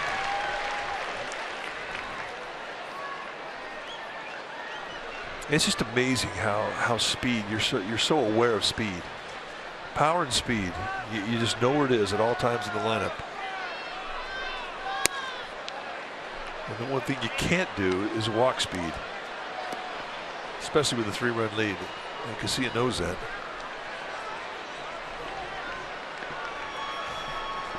Well, you can't let this inning get weird with Votto and Bruce looming. 3 and 2. Well, 2 times he's come into him behind the count, 2-0 and 3-1 with the sinker. And 2 times he swung through it. So I got to believe he's going to see a sinker here on the 3-2 challenge.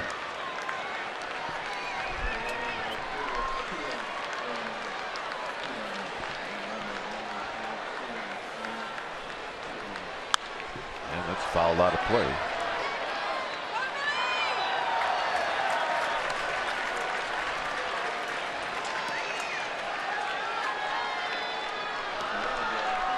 Yeah, waited around, got a souvenir. He doesn't leave early.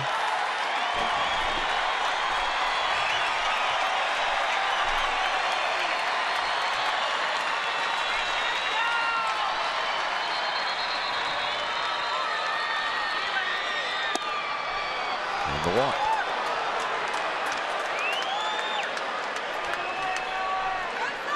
So Casilla going to take a walk himself, upset.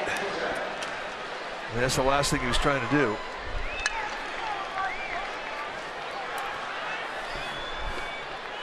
There's Cozart. And Casilla's mind, he's not really going to pay a whole lot of attention to Hamilton. If he wants to steal, so be it. He's more worried about the guy in the box than he is on the base.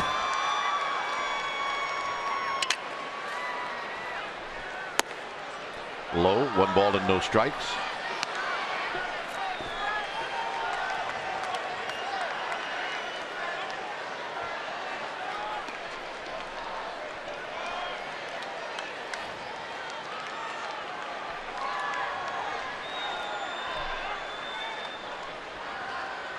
And a strike. The one thing you are aware of when you walk a hitter, when you're facing Zach Cozart, you're thinking about the guy on deck too. Guys do not want to see Votto get in this game and represent the tying run. He has been absolutely on a scald since the start of the second half. And he's already hit one opposite field home run tonight.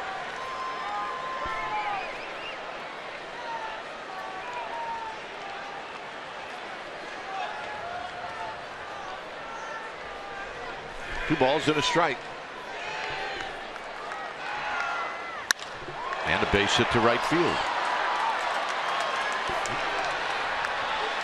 And Votto's coming up. And he will represent the tying run.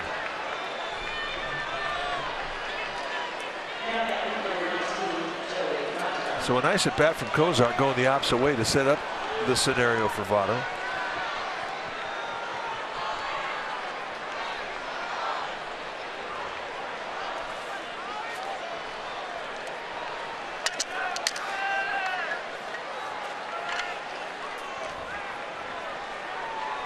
Two for three, a couple knocks and a walk. But the big swing of the bat is 18th home run that went to left field.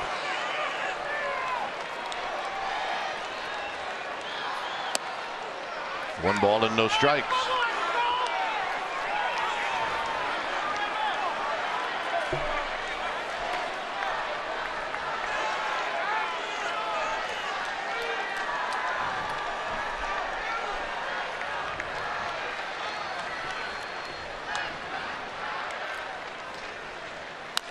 On the ground, foul to even the count at 1 ball and 1 strike. And Votto went out of the strike zone. He's not happy with that, so he takes a walk.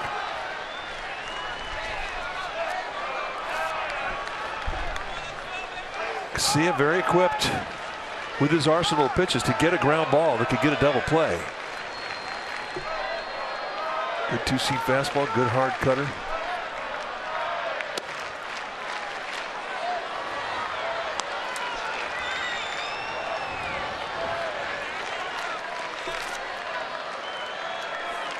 Garcia got the first out, Barnhart, but then a walk and a single.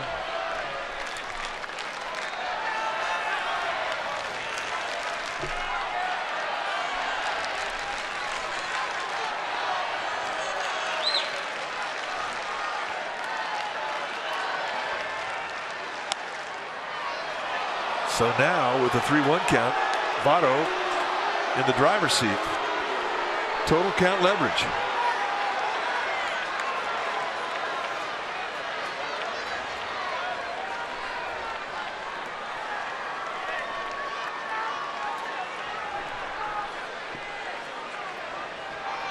At third is Hamilton. At first is Cozart. And it's out of play as Garcia comes in at 93 miles per hour. It's 3-2.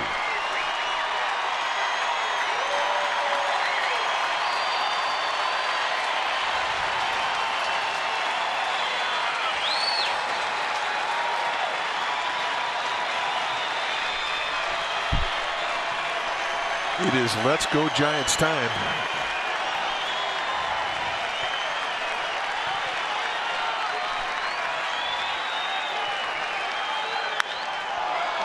Center field. Tagging is Hamilton. He will score. It's 9-7 with 2 outs. So a 3-2 breaking ball gets the fly ball. They'll give the run to get the out.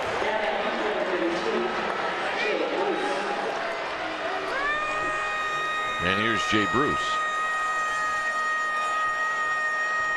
who has also homered and has homered in 4 straight games and is on fire. And you got 2 home runs in this game on deck with Adam Duvall. So I guess you could say you got two bases to play with here. You don't have to just give in to Bruce. Overshift is on. Swing and a miss on a pitch in the dirt. Down to second goes Cozart.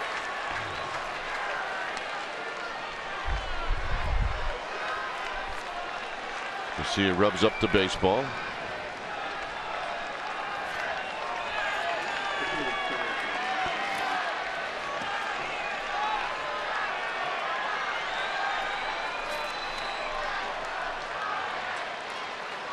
They have to make sure that they're on the same page with their signs right now.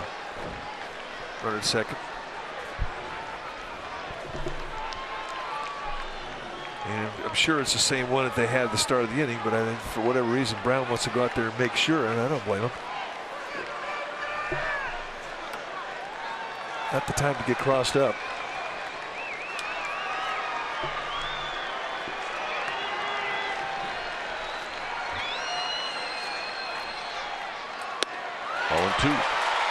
Two pitches, two curveballs, two strikes. He's riding it hard, isn't he?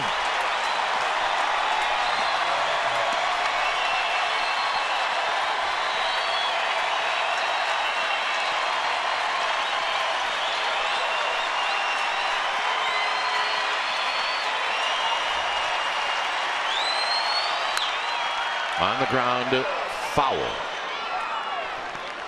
So we'll do it again.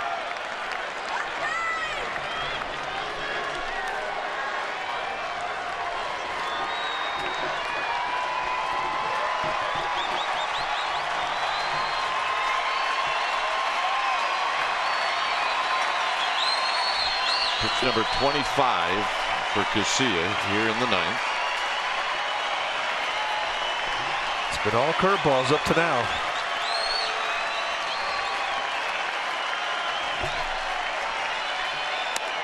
Now show me fastball 1 and 2. Just clean the palate of the eye.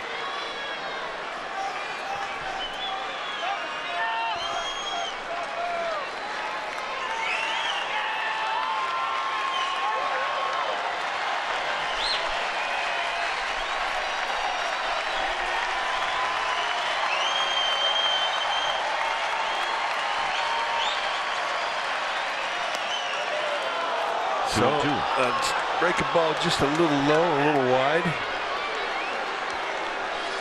and cranks up the drama just about a notch.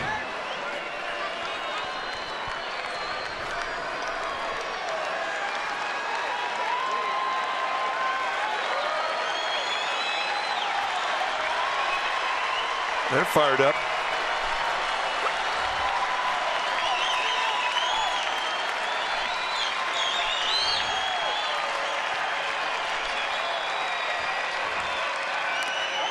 Got him, and that's the ball game. Garcia bound and determined to get Bruce with the curveball, and in the end, that's exactly what he did. And in a game where you think you scored 9 runs and you can relax a little bit, think again. Not going to happen. But it was a grinding win, one win that they desperately needed, as they now even the series. They have a chance to win the series tomorrow with Bumgarner. But tonight the offense was fantastic, and they had to be. 9-run, 13-hit night for the Giants, and they will enjoy this one. So the rubber match tomorrow. Winner of that will take the series, and as Mike said, Madison Bumgarner will be on the hill against the former A, Dan Strader. Final score: Giants 9, Reds 7. Thanks for joining us. Stay tuned. Esurance Giants postgame live with interviews, and the wrap starts right now.